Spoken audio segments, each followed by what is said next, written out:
What's going on, everyone? It's black magic here. We've got something amazing for you today. What if Fawkes brought Harry to every phoenix in the world at age 3 and they made him Immortal Phoenix Lord real quick? If you haven't subscribed yet, what are you waiting for? Join thousands of story lovers and hit that subscribe button. Alright, story time. Chapter 1, The Burning Day Fire always fascinated little Harry Potter. From his cupboard under the stairs at number 4 Privet Drive, he'd sometimes catch glimpses of the fireplace when Uncle Vernon lit it on particularly cold nights. The dancing flames seemed to call to him in a language he couldn't understand but somehow knew deep in his bones. He had no idea how much fire would soon define his entire existence. Harry curled up on his thin mattress, trying to ignore the growling in his stomach. Aunt Petunia had sent him to bed without dinner again because Dudley claimed Harry had stuck out his tongue at him. He hadn't, but it didn't matter. It never mattered what the truth was in this house. Boy! Uncle Vernon bellowed from outside the cupboard door. Not a sound from you tonight. We have important guests coming tomorrow, and I won't have you looking exhausted and weird. Yes, Uncle Vernon, Harry replied automatically, his voice small. The lock clicked, and heavy footsteps stomped away. 3-year-old Harry stared into the darkness, a single tear sliding down his cheek.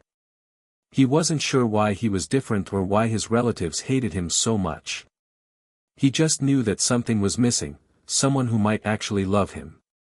A flash of crimson light suddenly illuminated the cupboard, so bright that Harry had to shield his eyes. Heat washed over him, but it didn't burn. It felt like sinking into a warm bath. When he lowered his arm, Harry gasped. Perched on the end of his bed was the most beautiful bird he'd ever seen. About the size of a swan, with brilliant scarlet and gold plumage that seemed to glow from within. Its long tail feathers shimmered with an inner fire, and its black eyes regarded Harry with unmistakable intelligence. "Hello," Harry whispered, instinctively knowing he should keep quiet. "Who are you?" The bird tilted its head, studying Harry carefully. Then it opened its beak and let out a soft, melodious trill that somehow conveyed both sadness and hope. The sound wrapped around Harry like a hug, the first he could remember receiving. The magnificent bird hopped closer, then lowered its head toward Harry's forehead. Its beak gently touched the lightning-shaped scar, and Harry felt a curious warmth spread through him. The bird pulled back, and a single pearly tear fell from its eye onto the scar. Instantly, a black mist rose from the wound, hissing and writhing before dissipating completely. Harry's head suddenly felt clearer, as if a constant background noise he'd never noticed had finally stopped. The bird trilled again, this time sounding satisfied. It extended one golden leg toward Harry, clearly wanting him to take hold of it. "You want me to go with you?" Harry asked, surprised by his own boldness. "But Uncle Vernon will be so angry." The bird's eyes seemed to sparkle with mischief. It nodded once, definitively. Something about this felt right to Harry in a way nothing ever had before. He reached out and grasped the bird's leg. "Okay," he said simply. The moment their contact was complete, fire erupted around them both. Harry should have been terrified, but the flames didn't hurt, they tickled and warmed him. Before he could even gasp, the cupboard under the stairs vanished. The world became a blur of fire, wind, and song. When reality solidified again, Harry found himself standing in a massive stone chamber, circular in shape with a domed ceiling. Enormous perches of different materials, crystal, gold, petrified wood, obsidian, ringed the room, and upon each perch sat a phoenix. They were similar to the bird that had brought him here, yet each was distinctly unique. Some were primarily gold with red accents, others more orange or even purple-tinged. Their sizes varied, their tail feathers numbered differently, and their eyes ranged from coal black to molten gold. At the center of the chamber stood an elderly man with a long white beard wearing brilliantly colored robes. His eyes widened at the sight of Harry. "Fawkes," the man said to the phoenix beside Harry, "what have you done?" Fawkes, Harry now had a name for his rescuer, trilled musically. The sound echoed in the chamber, causing the other phoenixes to respond with their own songs until the room vibrated with their collective melody. The old man paled. The convergence? But that's just a legend, even among us who know of phoenixes. Fawkes flew to the man's shoulder and trilled directly into his ear. I see, the man said slowly. The prophecy, the fragmented soul, the blood protection failing. He looked at Harry with new interest. And you believe this boy is the one? Harry shifted uncomfortably under the intense gaze. Where am I? And who are you, sir? The man seemed startled, as if he'd forgotten Harry could speak. He smiled kindly and knelt to Harry's level. My name is Nicholas Flamel, young Harry Potter. And you are in the Chamber of Rebirth, a place no human has entered in over 2,000 years. You know my name? Harry asked, surprised. Indeed I do. Many in our world know your name, though few truly know you. Flamel's eyes twinkled. But it seems our Phoenix friends believe they know something about you that the rest of us have missed. A magnificent white phoenix with gold-tipped feathers swooped down from the highest perch, landing gracefully before Harry. It was larger than the others, with eyes like pools of molten gold that seemed to see straight through him. This is Etheria, Flamel said reverently. The eldest of all phoenixes currently in our realm. Etheria bent her majestic head and fixed Harry with her penetrating gaze. Harry felt a peculiar sensation, as if someone was leafing through the pages of a book inside his mind, not invasive, but thorough. After a moment, the great phoenix lifted her head and let out a triumphant call that shook dust from the chamber ceiling. The other phoenixes responded in kind, creating a deafening symphony of phoenix song that somehow didn't hurt Harry's ears but instead made him feel stronger, braver. Extraordinary, Flamel whispered. They've reached consensus. About what? Harry asked. About you, young Harry. Flamel's expression was a mixture of awe and concern. They believe you are meant to become the Phoenix Lord, a human with the essence of Phoenix magic flowing through them. What's that mean? It means, my boy, that your destiny may be even more remarkable than anyone previously believed. Flamel stroked his beard thoughtfully. The question is, what do we do now? You can't simply return to those muggles, not after Fawkes has chosen to intervene. Fawkes trilled sharply, and Flamel's eyebrows shot up. All of them? A full gathering? That hasn't happened since. He stopped, looking at Harry with new understanding. I see. Very well. He turned to Harry, his expression serious. Harry, the Phoenixes wish to take you on a journey to meet every one of their kind in existence. This is unprecedented. Normally, Phoenixes are solitary creatures, coming together only rarely. For them to propose gathering for you. He shook his head in amazement. But what about my aunt and uncle? Harry asked, though he couldn't muster much concern. They were never meant to be your guardians, Flamel said firmly. The protection your mother left upon you has been compromised by their treatment. Fawkes sensed this, which is why he acted. Harry looked at Fawkes gratefully. The Phoenix dipped his head in acknowledgement. Will you come with us, sir? Harry asked Flamel hopefully. The ancient alchemist smiled regretfully. No, child. This journey is for you and the Phoenixes alone. No human has ever been granted such an honor. His eyes twinkled. Besides, my wife Perenelle would never forgive me for embarking on a global adventure without her, and she's currently visiting our grandchildren in Marseille. Then how will I? Harry trailed off, uncertain. The Phoenixes will care for you, Flamel assured him. They are ancient, wise beings with magic beyond what most wizards comprehend. And when your journey is complete, I believe they will bring you back here. Flamel reached into his robes and withdrew a small golden whistle on a chain. This is a Phoenix collar. If you ever find yourself in true danger that the Phoenixes cannot help with, blow this, and I will come. He placed it around Harry's neck. Thank you, sir, Harry said, clutching the whistle. Now, I believe Fawkes is eager to begin. Flamel gestured to where Fawkes waited, wings slightly spread in readiness. Good luck, Harry Potter. I suspect you're about to have the most extraordinary childhood any wizard has ever experienced. Harry approached Fawkes, who trilled encouragingly. As soon as he touched the phoenix's feathers, the chamber dissolved in flame once more. They emerged in a lush rainforest, the air heavy with humidity and the calls of exotic birds. But Harry's attention was immediately drawn to a splash of crimson among the green canopy, another phoenix, watching them with curious eyes. Fawkes called out, and the new phoenix swooped down. It was slightly smaller than Fawkes, with feathers that shifted between deep crimson and burnished copper as it moved. The phoenix landed on a branch near Harry and studied him intently before dipping its head in what seemed like a bow. Harry, not knowing what else to do, bowed back. This seemed to delight the phoenix, who let out a musical trill and flew to hover before Harry. A single tear fell from its eye, landing on Harry's outstretched palm. The tear didn't roll away but instead sank into his skin, leaving a momentary glow before fading. Harry gasped as a flood of impressions entered his mind, the joy of soaring above rainforest canopies, the thrill of riding thermal currents, the peace of watching sunrises from mountain peaks, and the name, Paralis. Paralis, Harry repeated aloud, tasting the name. That's you, isn't it?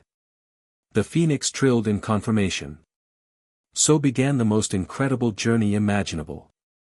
For months, Fawkes transported Harry from continent to continent, seeking out every phoenix in existence.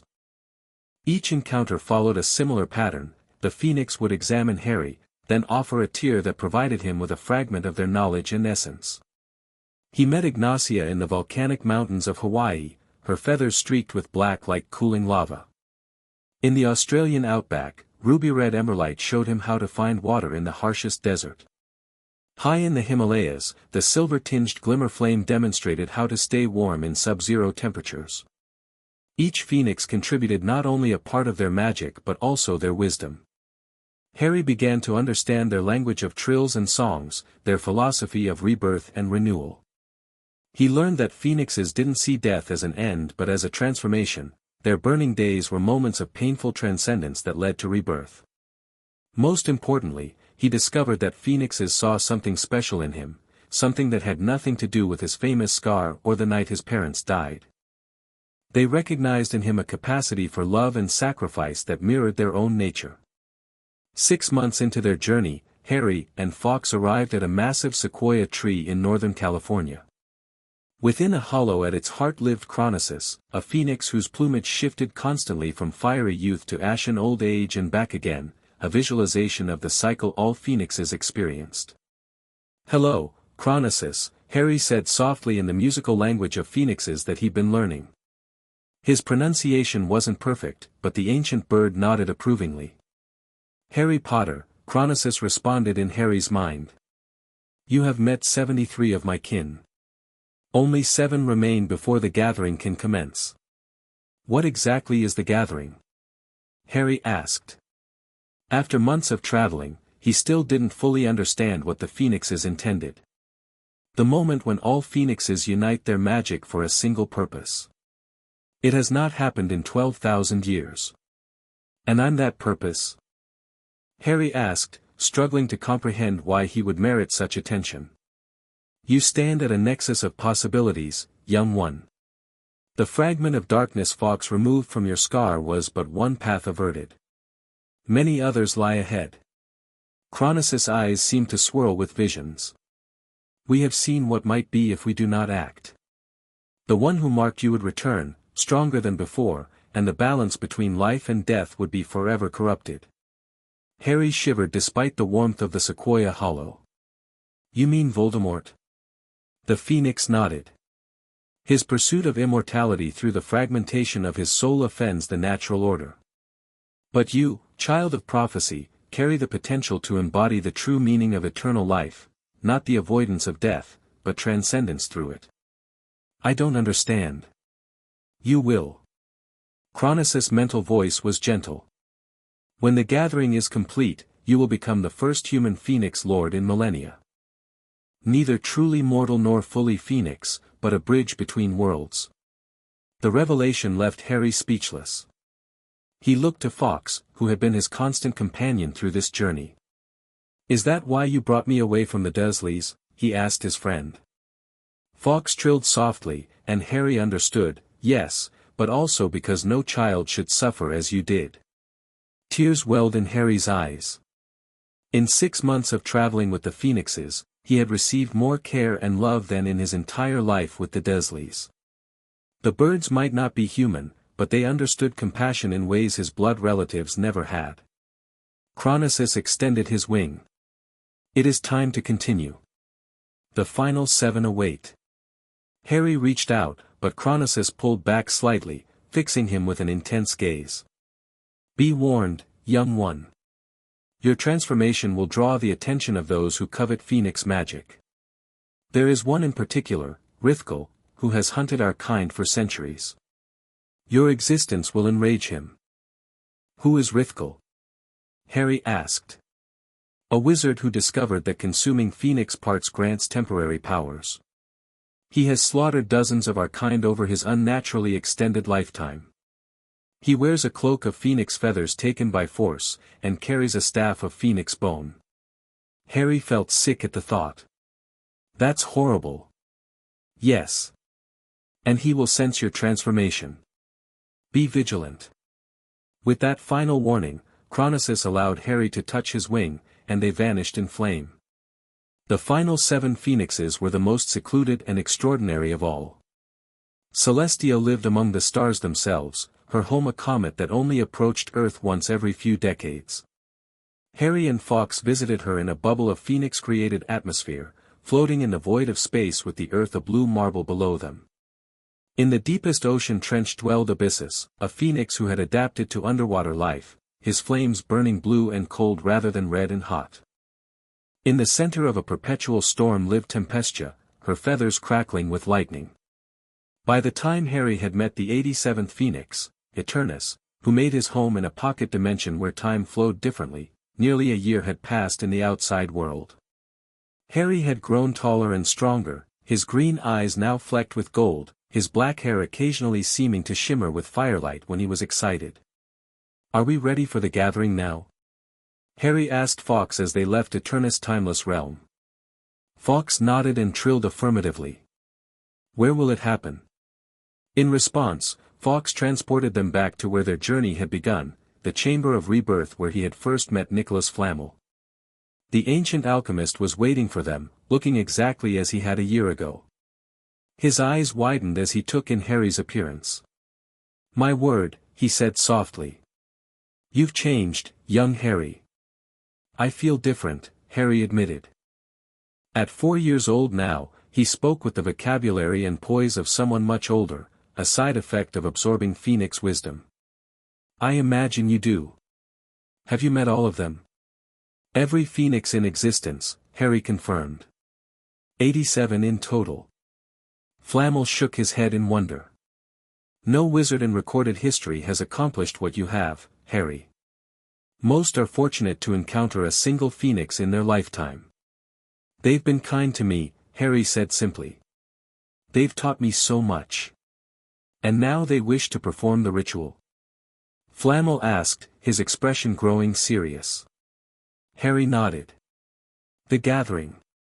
I must warn you, Harry, this will change you irrevocably. You won't be fully human afterward." The alchemist's eyes were concerned. "As someone who chose an unusual path to longevity myself, I feel obligated to ensure you understand the consequences." "I'll live as long as Phoenixes do?" Harry asked. "Longer, perhaps. Phoenixes die and are reborn, but their consciousness remains intact. As Phoenix Lord, you would likely experience something similar, periodic burning days followed by rebirth. But your essence would continue eternally, barring extraordinary circumstances." Flamel clasped his hands. "Immortality seems attractive when you're young, but watching everyone you love age and die, it exacts a heavy toll." Harry considered this. After a moment, he said, "The Phoenixes showed me what could happen if Voldemort returns. They showed me a world burning, people suffering.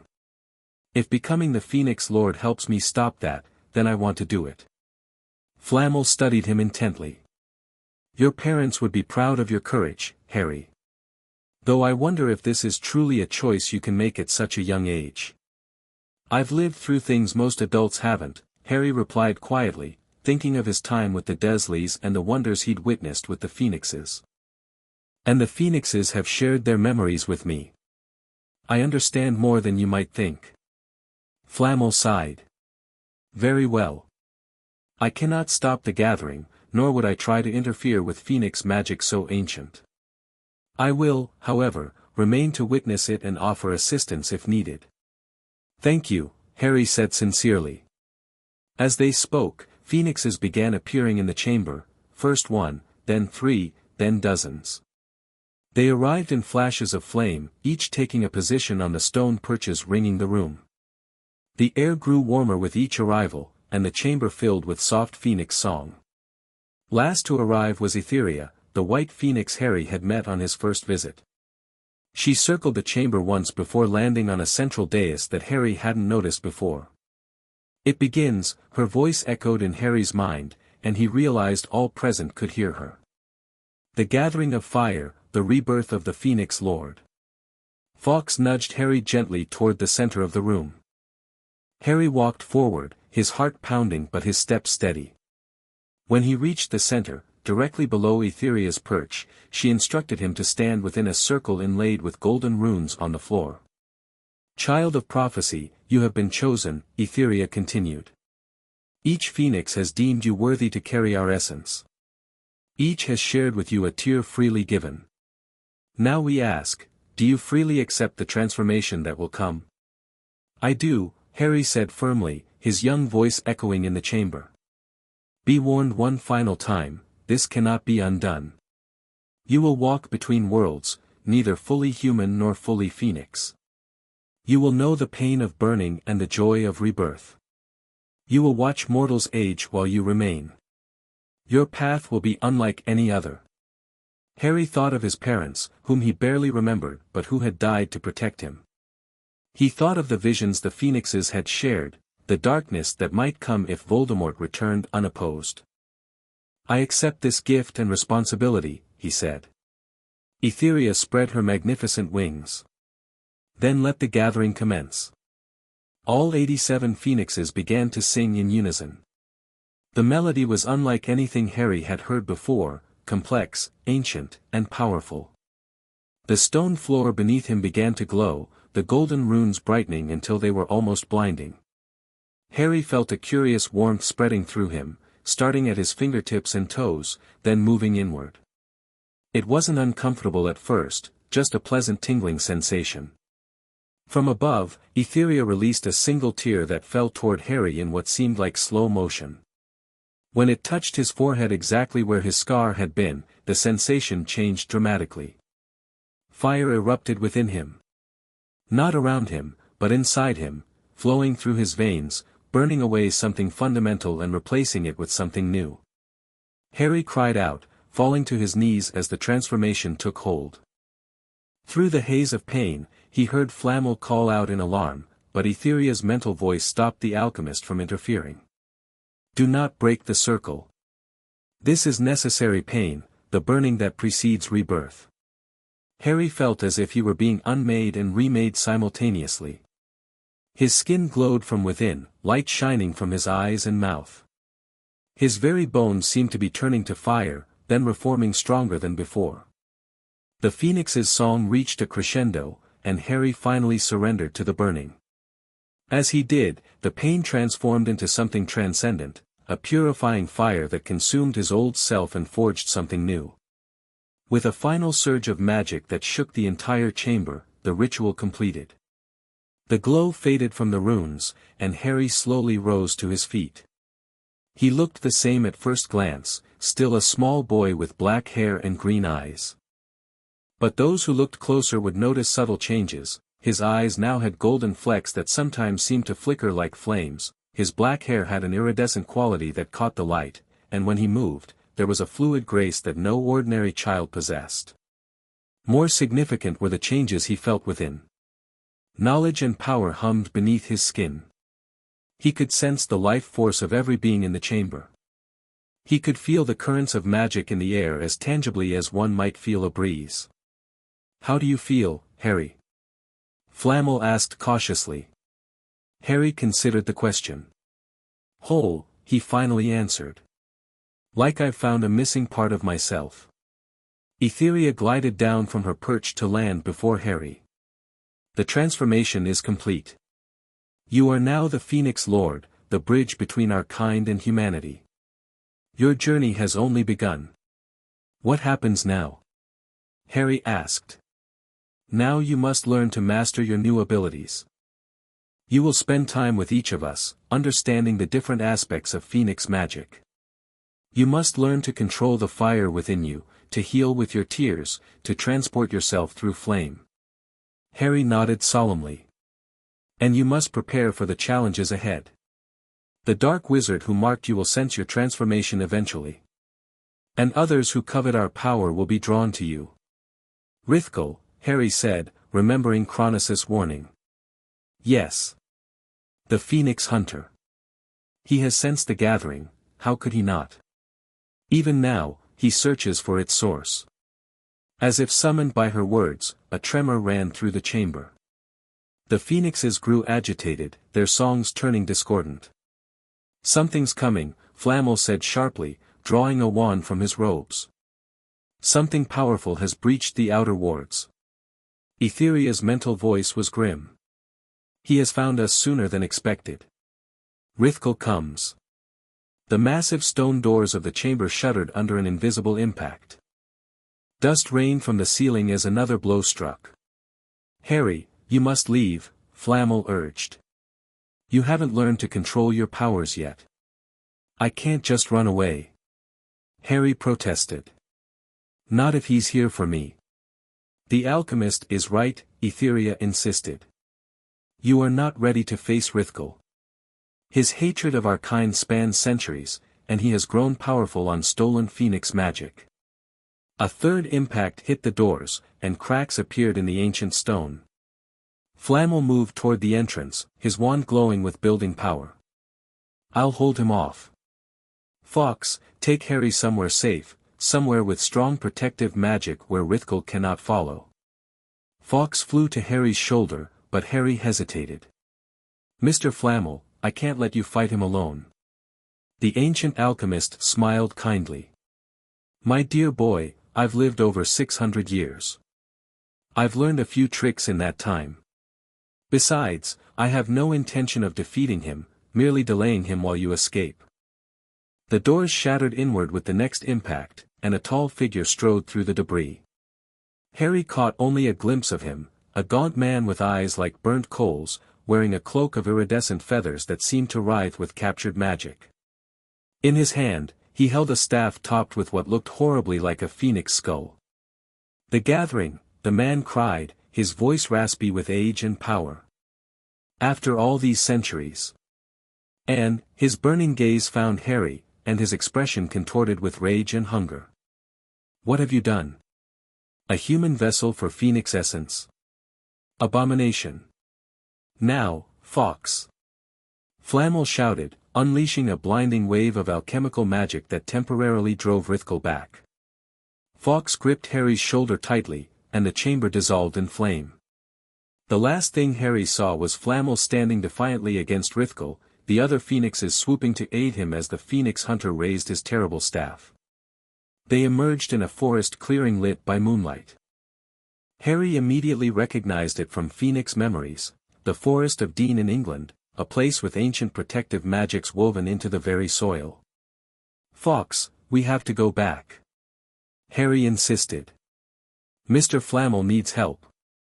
Fawkes trilled sadly but firmly. Harry was still learning Phoenix language, but he understood the message clearly. Flamel knew the risks. The priority was keeping Harry safe until he could control his powers. "But what about the other phoenixes?" Harry asked, tears forming in his eyes. Fawkes' reply was complex, a series of musical notes that conveyed both sorrow and hope. The phoenixes had scattered, using the last moments before Rithkel's entrance to flame travel to their individual sanctuaries around the world. They would be harder to track separately. As for Flammel, he had means of escape that even Rithkel wouldn't anticipate. Harry wasn't entirely convinced but knew arguing would accomplish nothing. Instead, he asked, "What do we do now?" Fawkes indicated they would stay in the forest for the night. Come morning, they would begin Harry's training in earnest. The transformation had given him the potential for Phoenix abilities, but mastering them would take time and practice. As they settled beneath an ancient oak tree, Harry felt a strange sensation building in his chest, a warmth that seemed to pulse in rhythm with his heartbeat. Looking down at his hands, he was startled to see a soft golden glow emanating from his skin. "Fawkes?" he asked nervously. "What's happening to me?" The Phoenix observed him with knowing eyes and trilled softly. The transformation was still settling. Harry's body was adapting to the Phoenix essence now flowing through him. This was normal, if uncomfortable. Will it hurt?" Harry asked, remembering the burning pain of the ritual. Fawkes shook his head and moved closer, extending a wing over Harry protectively. The message was clear: Fawkes would be with him through whatever came next. That night, Harry experienced his first minor burning, not a full Phoenix rebirth, but a smaller transformation as his human body adjusted to its new nature. His skin glowed brighter, the heat intensified, and for a few moments, he felt as if he might burst into actual flames. But Fawkes remained by his side, his presence reassuring. The Phoenix sang softly throughout the process, the music easing Harry's discomfort and guiding his body through the changes. By dawn, it was over. Harry sat up, feeling simultaneously exhausted and invigorated. His senses seemed sharper. He could hear the heartbeats of small animals in the underbrush, see dew forming on spider webs 50 feet away, and smell the complex layers of the forest around him. "This is incredible," he whispered, then looked at Fawkes in surprise. "My voice sounds different." Indeed, there was a subtle musical quality to Harry's speech now, as if each word carried harmonics that hadn't been there before. Fawkes nodded approvingly and launched into the air, circling the clearing once before landing on a fallen log. He trilled expectantly. "You want to start training right away?" Harry asked, rising to his feet. He noticed he felt lighter, more balanced. The Phoenix confirmed with a nod. "What first?" Fawkes extended his magnificent wings and briefly burst into flame before reappearing a few feet away. "Transportation. Flame travel?" Harry asked excitedly. "You think I can do that already?" Fawkes trilled affirmatively but cautioned patience. This was among the more difficult Phoenix abilities to master. For the next several hours, Fawkes guided Harry through his first attempts at accessing Phoenix fire. The process was frustrating. Harry could feel the fire within him but couldn't quite channel it outward at will. By midday, he had managed only to create a small flame that danced briefly above his palm before extinguishing. "This is harder than I thought," Harry admitted, sitting down heavily on the log. "The fire's there, but it's like trying to pour water through a tangled hose." Fawkes landed beside him and gently tapped Harry's chest with his beak, then his forehead. "The connection between heart and mind needs to be clearer." Harry guessed. The Phoenix nodded enthusiastically. "How do I do that?" Fawkes closed his eyes and went still, demonstrating meditation. Harry tried to emulate his feathered mentor, closing his eyes and focusing on his breathing. At first, his thoughts raced, concerns about Flammel and the other Phoenixes, worry about Rithkel, excitement about his new abilities. Gradually, however, his mind quieted. In that stillness, he became aware of the fire at his core, not just as an abstract concept, but as a tangible presence. It pulsed with his heartbeat, responded to his emotions, and yearned to be expressed. When Harry opened his eyes again, his entire body was glowing softly from within. Fawkes watched approvingly. "I can feel it properly now," Harry said quietly. "It's always been there, hasn't it? Even before the ritual. That's why the Phoenixes chose me." Fawkes trilled confirmation. Harry had always had an affinity for Phoenix magic, a natural resonance that made him uniquely suited to become the Phoenix Lord. With this new understanding, Harry's progress accelerated dramatically. By sunset, he could summon fire at will, creating flames that danced over his skin without burning him or anything he didn't wish to burn. Transportation still eluded him, but Fawkes assured him this was normal. Even baby phoenixes took months to master flame travel. As darkness fell, Harry's thoughts turned to practical matters. "I'm getting hungry," he admitted. Do I still need to eat regular food?" Fawkes nodded, but with a qualification: Harry would need less sustenance than before, and certain foods would nourish him more effectively. The phoenix flew into the forest and returned minutes later with a collection of berries, nuts, and a single perfect apple. "Thank you," Harry said gratefully, accepting the offerings. As he ate, he asked, "Fawkes, will we stay here long?" The phoenix's response was complex, a series of trills that conveyed both affirmative and negative meanings. They would remain in the Forest of Dean until Harry had mastered basic phoenix abilities, but they wouldn't settle permanently. Safety lay in movement, at least until Harry was strong enough to defend himself against threats like Rithkal. "How long will that take?" Fawkes tilted his head consideringly, then trilled a response that Harry interpreted as months, at least. Harry nodded thoughtfully. "And what about other people? Will I ever go back to, well, the regular world?" This question seemed to trouble Fawkes. His response was hesitant, a soft melody that suggested uncertainty. Harry's path was unprecedented. As Phoenix Lord, he stood between worlds. How he would integrate with human society remained to be seen. "I suppose we'll figure it out as we go," Harry said, trying to sound braver than he felt. The excitement of his transformation had temporarily overshadowed the reality of his situation. He was now fundamentally different from other humans, with a lifespan and abilities that would forever set him apart. Fawkes sensed his melancholy and moved closer, resting his head against Harry's cheek in a gesture of comfort. His soft trill reminded Harry that he wasn't alone, he had a family among the phoenixes now. "You're right," Harry said, smiling. "And I'd much rather be with you than back with the Dursleys." That night, Harry slept beneath the stars, wrapped in a blanket of his own controlled fire that kept him warm without burning the forest floor beneath him. His dreams were vivid, flashes of flying over mountains, diving through clouds, and perching on ancient ruins. Phoenix memories, he realized, integrated with his own consciousness. He awoke at dawn refreshed and eager to continue his training. Over the following weeks, Harry's progress with Phoenix abilities continued at an astonishing pace. By the end of his first month in the Forest of Dean, he could create and manipulate fire with precision, heal minor injuries with tears he summoned at will, and even managed his first successful flame transportation, though only for a distance of about 10 feet. Fawkes was an excellent teacher, patient but demanding. When Harry mastered one skill, they immediately moved to the next. After fire manipulation came enhanced strength and speed, then heightened senses, then resistance to conventional magic. This last ability proved particularly interesting. When Fawkes demonstrated by casting a mild stunning spell at Harry, apparently phoenixes could channel their magic similarly to wizards, though without wands, Harry instinctively raised his hands. The spell dissolved into harmless sparks against a shield of phoenix fire that materialized before him. "Did you know I'd do that?" Harry asked, amazed. Fawkes trilled affirmatively.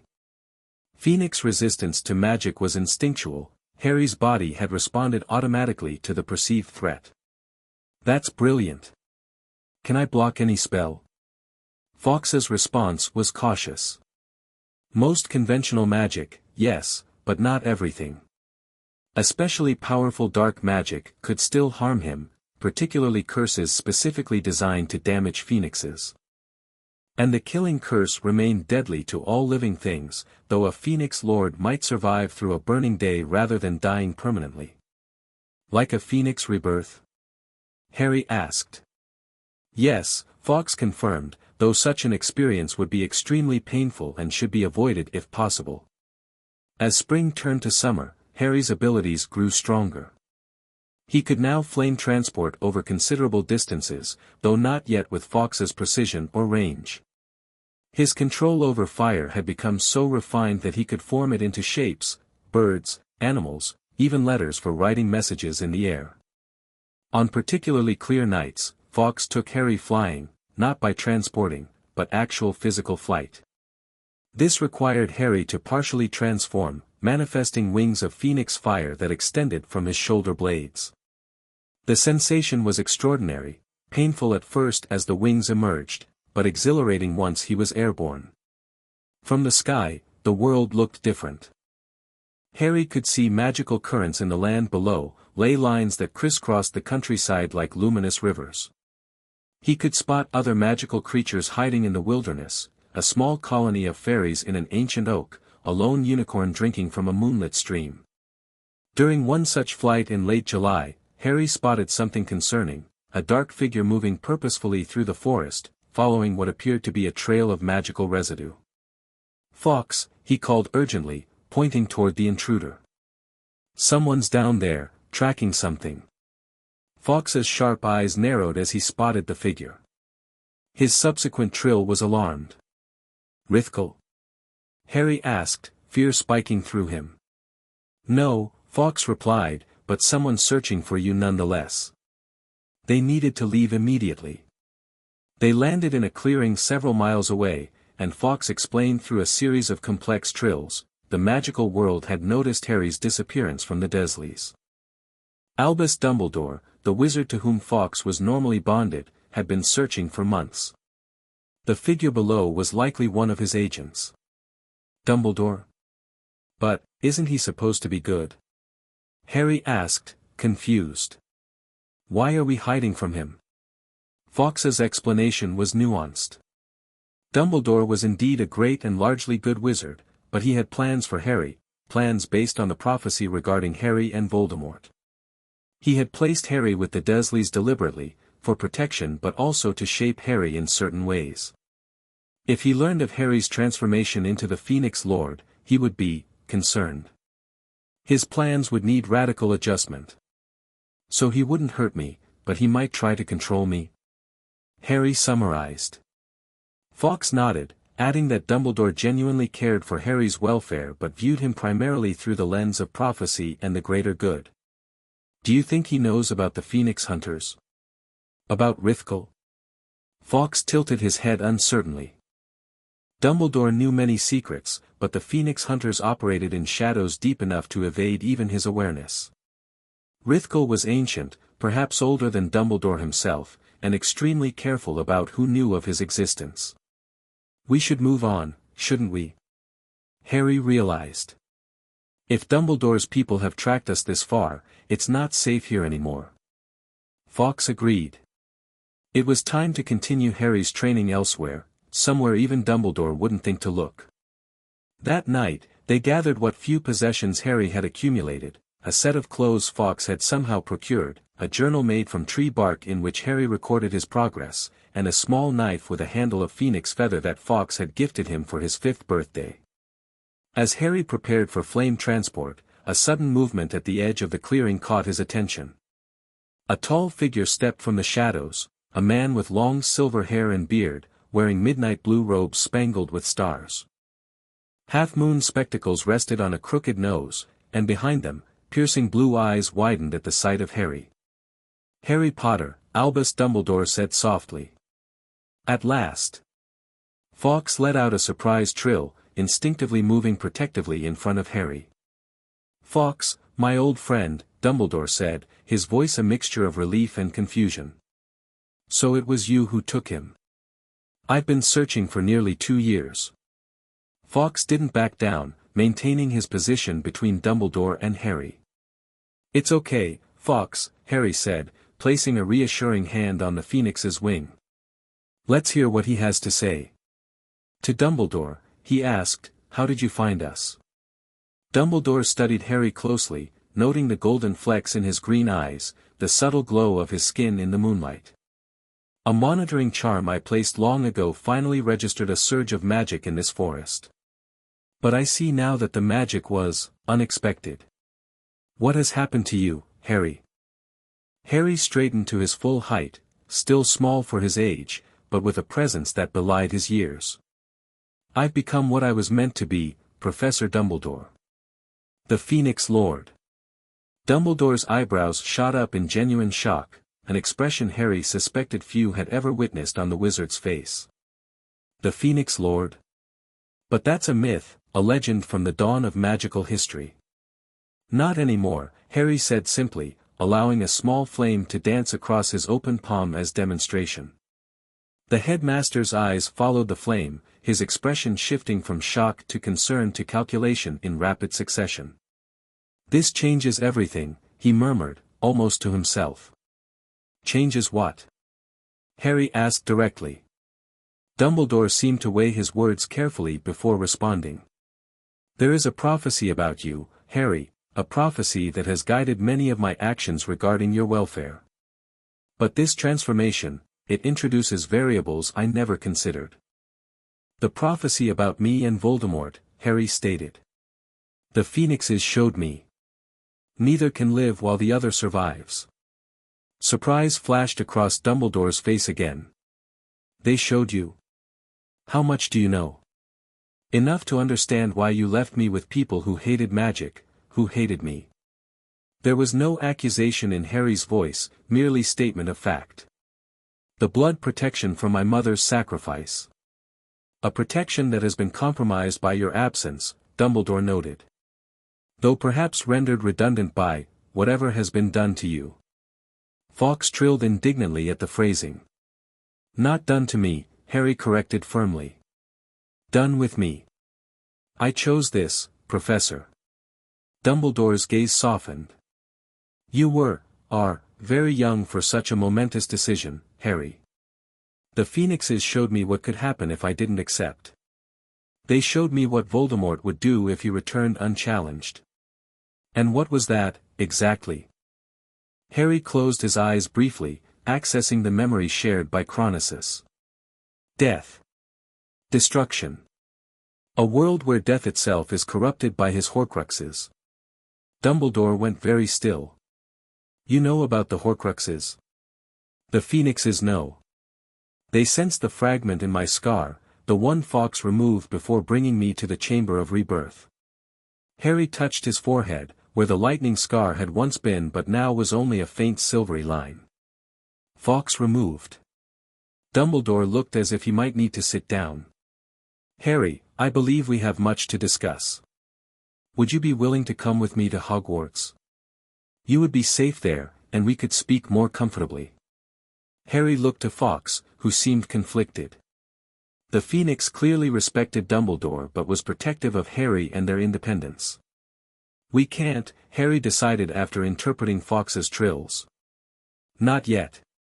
There's someone hunting me, hunting us. A wizard called Rithkal who kills phoenixes for their power. If we stay in one place too long, he'll find us.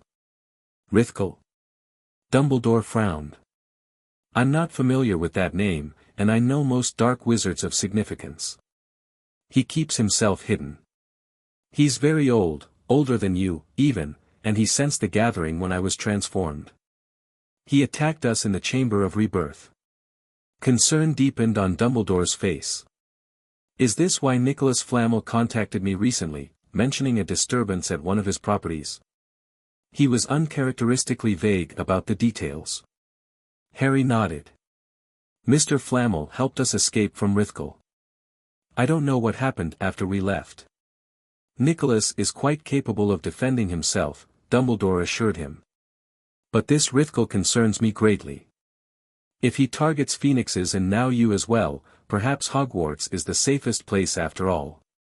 Its protections are the strongest in Britain, possibly in Europe. Fawkes doesn't think so, Harry replied after another exchange of trills with the Phoenix. Rithkal has Phoenix magic too, stolen magic that might let him bypass even Hogwarts wards if he's determined enough. We need to keep moving, keep training, until I'm strong enough to face him. Dumbledore studied the pair thoughtfully. I see Fawkes has become quite devoted to you. I admit I've missed his companionship these past 2 years. Fawkes trilled apologetically but remained by Harry's side. He says he's sorry for leaving without explanation, Harry translated. But he knew you wouldn't approve of what the Phoenixes planned for me. He was likely correct, Dumbledore acknowledged with a slight smile. I tend to be cautious about ancient, unprecedented magical rituals involving children under my protection. Despite the gravity of the situation, Harry found himself smiling back. There was something about Dumbledore that inspired both wariness and trust simultaneously. Professor, Harry said after a moment, I know you're worried about me, and about the prophecy. But I need to continue my training with the Phoenixes.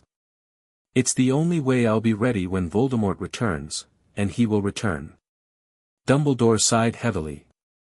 You speak with remarkable certainty for one so young, Harry.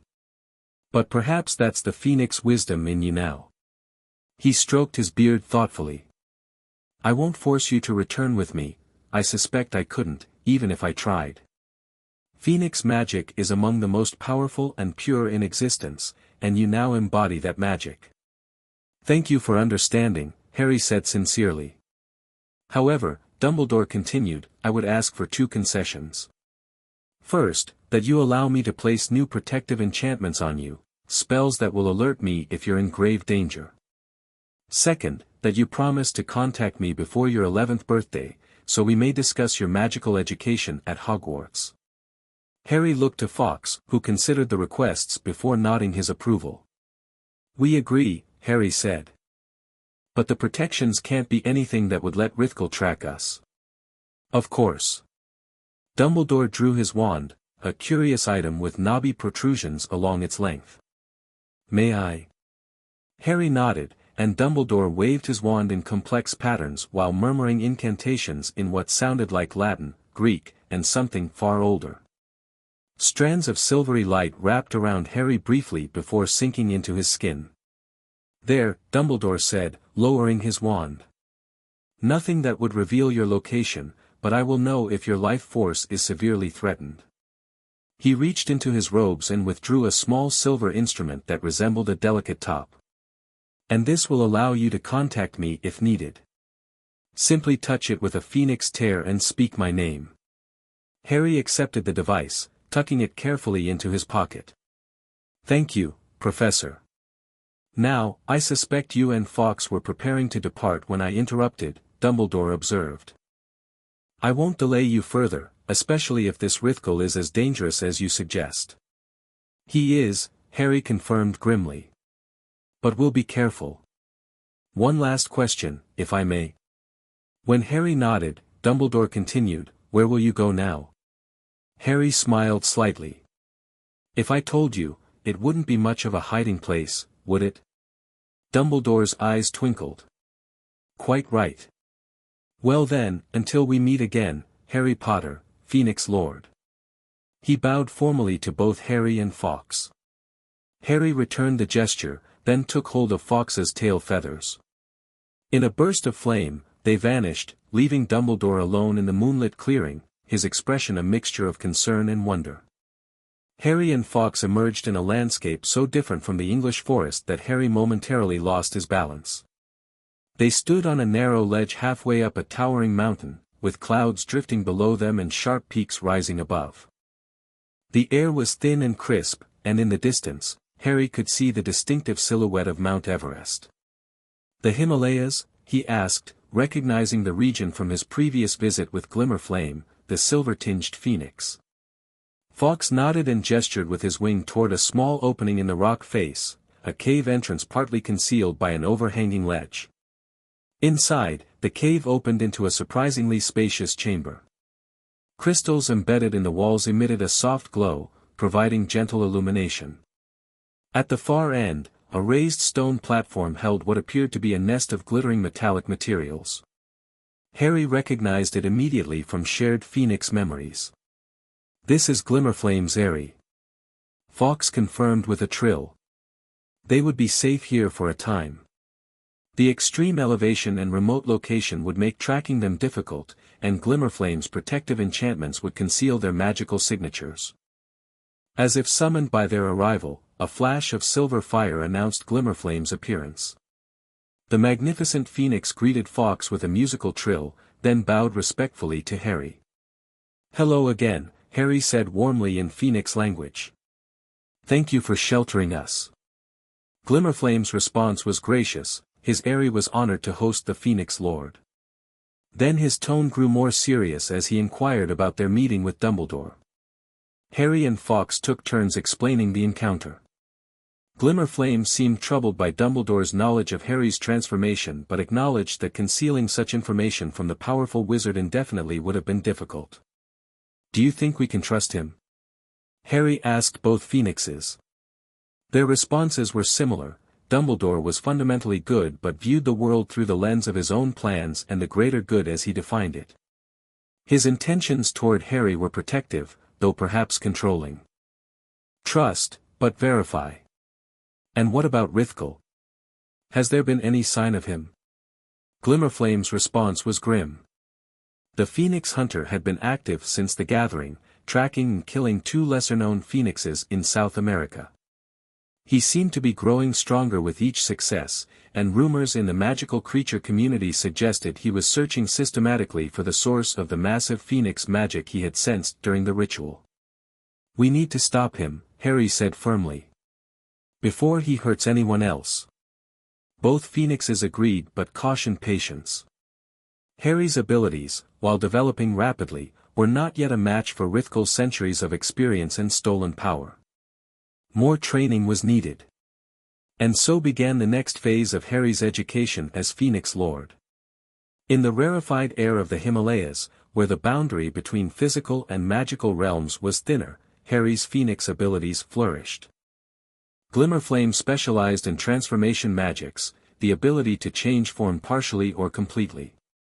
Under his tutelage, Harry learned to manifest more complete phoenix characteristics, not just wings of fire, but actual feathered wings, not just enhanced vision, but the ability to see magical auras and ley lines with perfect clarity, not just resistance to cold, but the ability to regulate his body temperature in any environment. The most challenging lesson was what Glimmerflame called the heart fire, the core of Phoenix rebirth magic. For 2 months, Harry meditated daily on a precarious ledge outside the cave, exposed to howling winds and sub-zero temperatures, focusing on the eternal flame that now burned within him. Slowly, he began to understand the cycle of death and rebirth not as an abstract concept but as a tangible process. Phoenix immortality wasn't about avoiding death but about transcending it, embracing the burning away of the old self to make way for renewal. On the autumn equinox, Harry experienced his first true burning day. It began with an intense fever that no amount of temperature regulation could control. His skin glowed brighter and brighter until Fawkes and Glimmerflame had to shield their eyes. "Is this supposed to happen?" Harry gasped through the pain, his voice distorted by the fire building within him. Both phoenixes confirmed it was normal but admitted this first full burning would be particularly intense. They urged him to surrender to the process rather than fight it. Taking a deep breath, Harry closed his eyes and embraced the fire.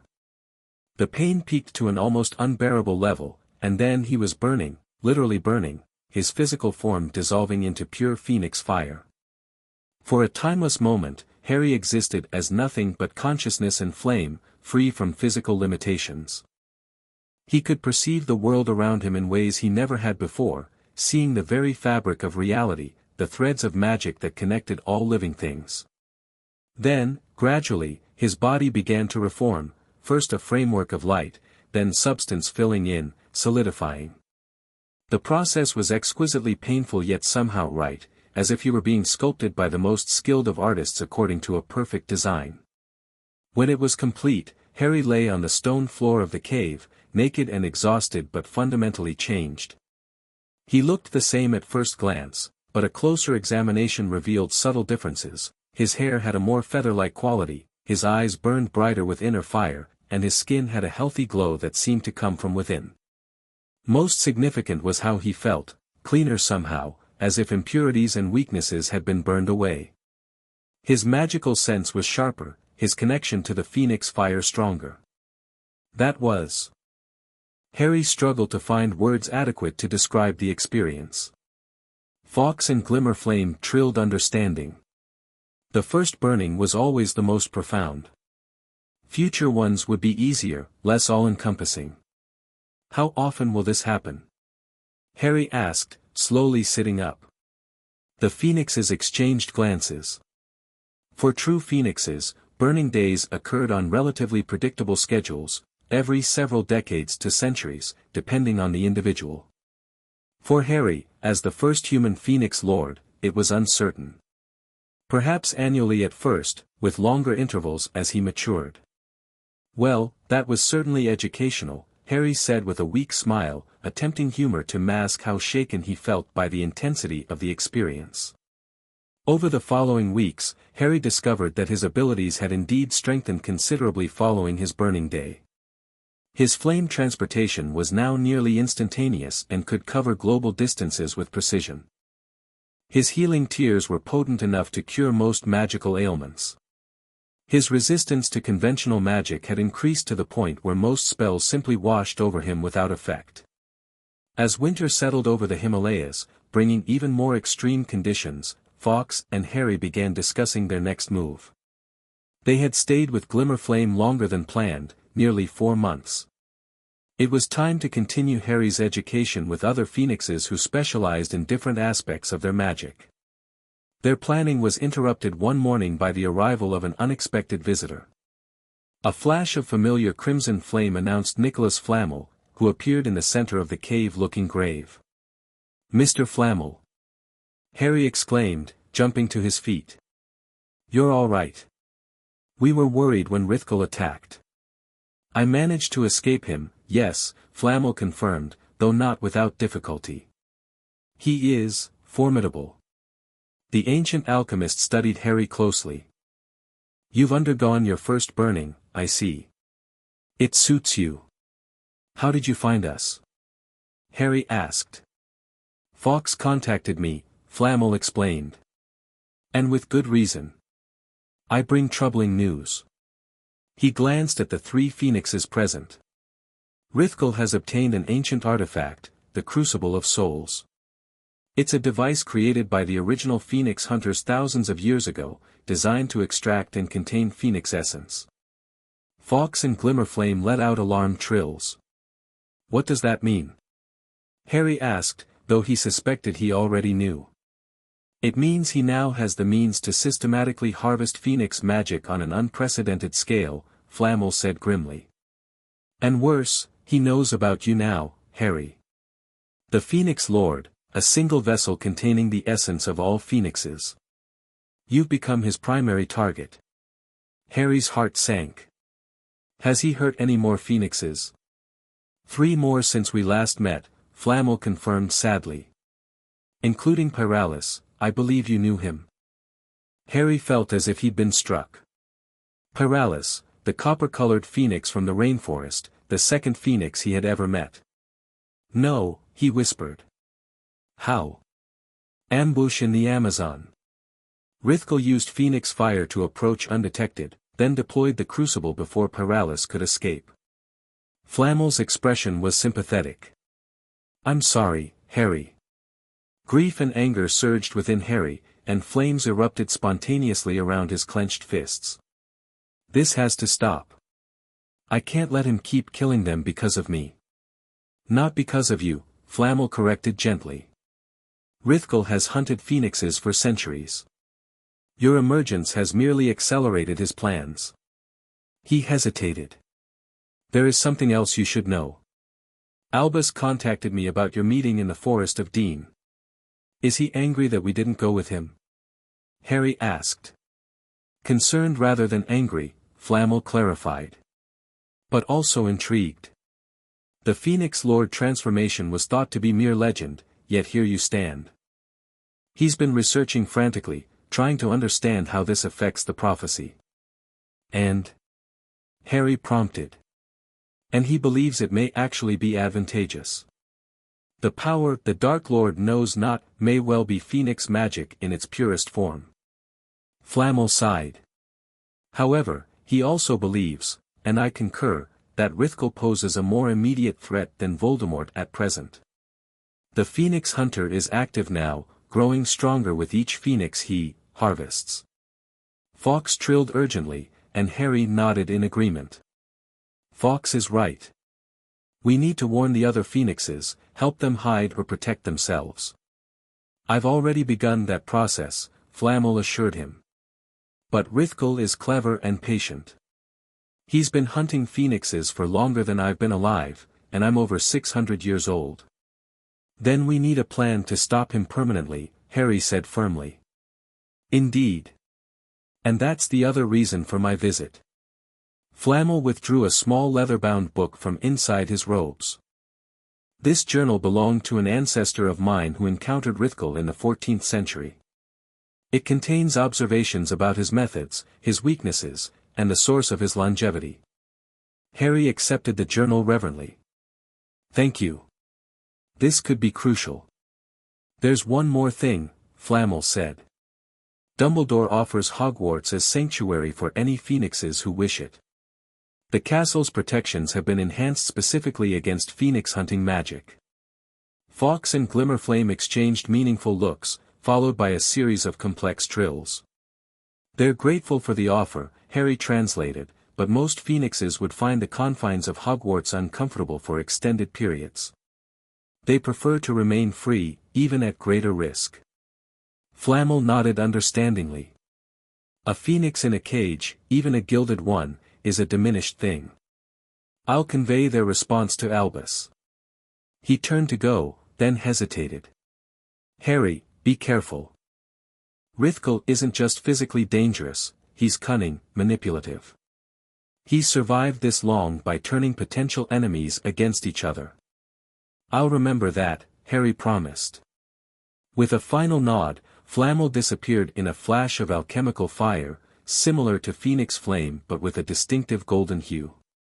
That night, while Fawkes and Glimmerflame slept on their perches, Harry read Flamel's ancestor's journal by the light of a small flame he conjured above his palm.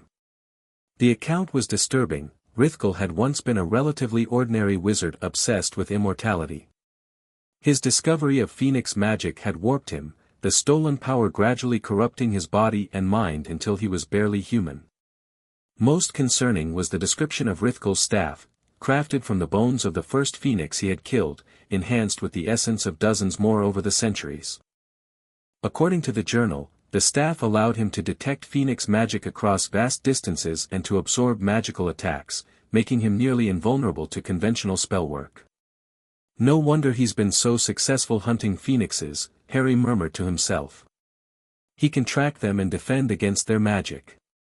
But the journal also mentioned a weakness. Rithkal's connection to his staff was so complete that damaging it would injure him as well.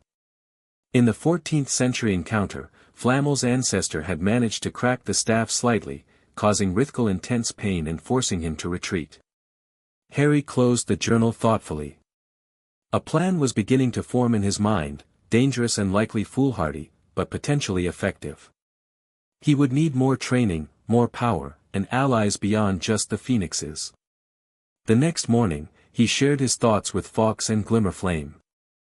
Both were alarmed by the risks but acknowledged the necessity of confronting Rithkal before he grew too powerful to stop. I need to learn combat magic, Harry told them. Not just phoenix abilities, but how to fight a cunning enemy who knows our weaknesses. Glimmerflame suggested their next destination, the volcano home of Ignacia, whose specialty was offensive phoenix magic. If anyone could teach Harry to fight using phoenix fire, it would be her. That afternoon, they bid farewell to Glimmerflame's Himalayan sanctuary. As Harry prepared for flame transportation, he felt a curious mixture of emotions, grief for Paralis and the other fallen phoenixes, determination to stop Rithkal, and a growing sense that his childhood, unusual as it had been, was giving way to responsibilities beyond his years. I'm ready, he told Fawkes, taking hold of the phoenix's tail feathers. In a flash of crimson fire, they vanished from the Himalayas, bound for Ignacia's volcanic domain and the next phase of Harry's journey as Phoenix Lord. The training with Ignacia proved intense and transformative. In the scorching environment of her volcanic home, Harry learned to weaponize phoenix fire in ways he hadn't imagined possible, creating constructs of living flame, forging weapons of phoenix fire that could cut through magical barriers, and even developing a technique Ignacia called the sunburst, a controlled explosion of phoenix magic capable of temporarily blinding and disorienting enemies. As months passed and Harry approached his 6th birthday, his control and power continued to grow. He traveled between phoenix sanctuaries around the world, never staying in one place long enough for Rithkal to track him, always training, always preparing for the inevitable confrontation. Dumbledore maintained distant contact through Flammel, occasionally sending books on magical theory or news of Rithkal's movements. The Phoenix Hunter had gone quiet after claiming 2 more victims in early spring, a development that worried everyone. Rithkal rarely ceased hunting unless he was planning something significant. On the eve of Harry's 6th birthday, as he meditated on a cliff overlooking the Mediterranean where he and Fawkes were currently staying, Harry felt a strange disturbance in the ambient magic around him. Opening his eyes, he found himself no longer alone. A spectral phoenix, composed entirely of silver-white flame, hovered before him. Harry recognized it immediately from phoenix memories shared during the gathering. Arianrod, he breathed in phoenix language. The Oracle. The spectral phoenix was legendary even among phoenixes, a being who had undergone so many burning days that she had transcended physical form entirely, becoming a creature of pure magical essence who appeared only to deliver prophecies of great significance. Phoenix Lord, Arianrod's voice echoed in Harry's mind, the time of testing approaches. The hunter has completed his preparations and now moves against you directly. He has discovered a way to use the Crucible of Souls to extract your essence without killing you, to harvest your power continuously while keeping you alive in torment. Harry felt cold despite the warm Mediterranean evening. When? He asked simply. 3 days hence, he will spring his trap. He has taken a hostage to ensure your cooperation. A hostage? Who? Harry demanded, alarmed. In response, Arianrod projected an image into Harry's mind, a phoenix he recognized immediately, despite having met dozens. The pure white feathers with gold tips were unmistakable. Etheria, Harry gasped. But how? She's the eldest, the strongest. Betrayal from within. Not all magical creatures welcome the rise of a Phoenix Lord. Rithkal found allies among those jealous of Phoenix prestige. Harry's mind raced. Etheria had been the one to initiate the gathering, to oversee his transformation. She was, in many ways, the mother of his new existence. He couldn't abandon her. Where is she being held? He asked. The place where it began. The Chamber of Rebirth. Arianrod's form began to fade. Choose your path carefully, Phoenix Lord. Rithkal anticipates your rescue attempt. It is the cornerstone of his trap. Wait. Harry called. How do I free her without falling into his trap? But the spectral phoenix had already vanished, leaving Harry alone with this terrible knowledge. Immediately, he flame-transported back to the small cave where Fawkes was resting and explained what had happened. Fawkes's reaction was a complex mixture of alarm, rage, and determination. His trills communicated clearly, they needed allies, a plan, and caution. Rushing to Etheria's rescue without preparation would only result in disaster. You're right, Harry agreed, pacing the cave. We should contact Flammel and Dumbledore. And I think it's time to visit Hogwarts after all, not to stay, but to gather resources. Fawkes nodded approvingly and extended his wing. Harry took hold of it, and they vanished in a burst of flame. They reappeared in a circular office filled with strange silver instruments, moving portraits, and towering bookshelves. Behind a massive desk sat Albus Dumbledore, who looked up from a stack of parchments with mild surprise that quickly gave way to concern when he registered their expressions. Harry, Fawkes, he greeted them, rising from his chair. Something has happened. Rithkal has Etheria, Harry said without preamble. He's using her as bait in a trap for me at the Chamber of Rebirth. We have 3 days. Dumbledore's bushy eyebrows rose. I see. Sit, please, and tell me everything. Harry quickly explained Arianrod's warning while Fawkes perched on the back of a nearby chair, occasionally adding trills of clarification. When Harry finished, Dumbledore steepled his fingers thoughtfully. This is grave news indeed. Particularly the mention of betrayal from within the magical creature community. I need your help, Professor, Harry said plainly. I've been training, but Rithkal has centuries of experience and stolen Phoenix power. I can't defeat him alone. No, I don't imagine you can, Dumbledore agreed. Though I suspect you're far more formidable than you realize. He rose from his desk and began pacing. The Chamber of Rebirth is a problematic battlefield, isolated, heavily warded, and now presumably modified by Rithkal to support his trap. But we can't just abandon Etheria, Harry insisted. Certainly not, Dumbledore said firmly. I merely suggest we approach with extreme caution and appropriate preparation. He turned to a portrait of a severe-looking wizard. Phineas, please inform Professor McGonagall that I require her presence immediately. The portrait nodded and disappeared from its frame. Now, Dumbledore continued, I believe our first step should be consulting Nicholas. As the owner of the Chamber of Rebirth, he may know of vulnerabilities or secret entrances Rithkal has overlooked. Harry nodded in agreement. Can you contact him quickly? Better than that, Dumbledore replied with a slight smile. He approached one of the silver instruments on a nearby table, a delicate contraption of spinning wheels and tiny mirrors.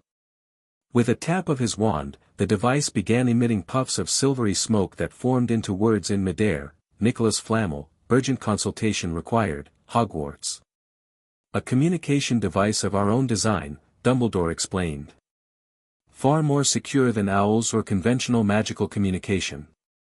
Within minutes, the fireplace flared green, and Nicholas Flamel stepped out, brushing ash from his robes. His expression was already grave, suggesting he had some inkling of the situation. Albus, Harry, he greeted them. I see Fawkes has brought you to Hogwarts at last. I take it this isn't a social call. Rithkal has Etheria, Harry said directly. He's holding her in the Chamber of Rebirth as bait for a trap. Flamel's face paled. When did this happen? Recently, we believe, Dumbledore answered. Harry received warning from a rather unusual source. As they brought Flamel fully up to speed, the office door opened to admit a stern-looking witch in emerald green robes, her black hair pulled into a tight bun. You needed me, Albus? She asked, then stopped short at the sight of Harry. Is that, Harry Potter? Yes, Dumbledore confirmed. Minerva, we have a situation requiring immediate attention. Professor McGonagall listened attentively as Dumbledore summarized the crisis. When he finished, she asked briskly, what do you need me to do? For now, please inform Filius and Severus that I require their expertise. We'll need Filius's mastery of charms and warding, and Severus's knowledge of dark magic may prove invaluable against this Rithkal character. McGonagall nodded and departed swiftly, though not without a long, curious look at Harry. Now, Nicholas, Dumbledore turned to Flamel, what can you tell us about potential vulnerabilities in the Chamber of Rebirth? Flamel stroked his beard thoughtfully. The chamber itself is heavily warded, but there is a secondary entrance, a narrow passage designed as an emergency escape route. It emerges in a small cave approximately half a mile from the main entrance. Would Rithkal know of it? Harry asked. Possibly, Flamel admitted. The passage isn't exactly secret, but it is well concealed. More importantly, the wards along that route are tied specifically to Phoenix magic, designed to allow Phoenix's free passage in emergencies. Which means Rithkal, with his stolen Phoenix powers, might be able to access it as well, Dumbledore concluded. Or manipulate it, Flamel agreed grimly. Harry frowned, thinking hard. What if we use that to our advantage? If Rithkal expects me to attempt a rescue, he'll be watching both entrances. But what if we give him what he expects in one location while actually approaching from another? Dumbledore's eyes twinkled with approval. A diversion. Classic yet effective when executed properly. Exactly, Harry said, warming to his plan. We could create a convincing decoy, something that registers as my Phoenix signature to draw his attention to the main entrance, while a rescue team uses the secondary passage. It could work, Flamel said cautiously. But creating a decoy convincing enough to fool Rithkel won't be easy. He's intimately familiar with Phoenix magic after centuries of harvesting it. His disgust at the concept was evident. Fawkes trilled from his perch, and Harry nodded in agreement. Fawkes suggests using my Phoenix tears as the base for the decoy. They contain my magical signature in its purest form. Combined with a semblance charm, Dumbledore mused, that might be effective indeed. Filius would be the one to assist with that aspect. The door opened again, admitting Professor McGonagall accompanied by a tiny wizard with a shock of white hair and a taller, sallow-faced man with curtains of greasy black hair. Professors Flitwick and Snape, as requested, McGonagall announced. Snape's dark eyes fixed immediately on Harry, widening almost imperceptibly before narrowing in what appeared to be automatic dislike. Potter, he said flatly.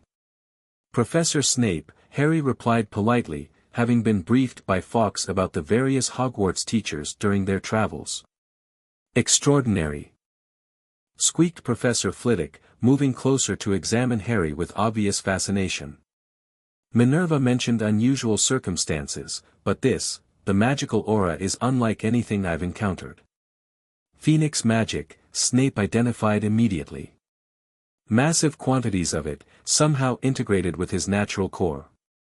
Precisely, Severus, Dumbledore confirmed. Harry is what legends call a Phoenix Lord, a human vessel for Phoenix magic in its purest form. And therein lies our current predicament.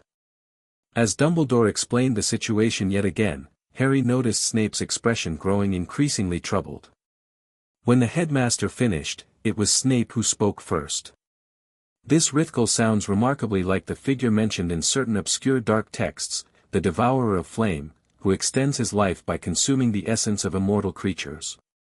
His voice held reluctant respect for a formidable enemy.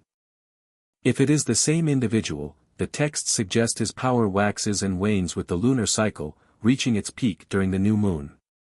Harry felt a chill. The new moon is in 3 days.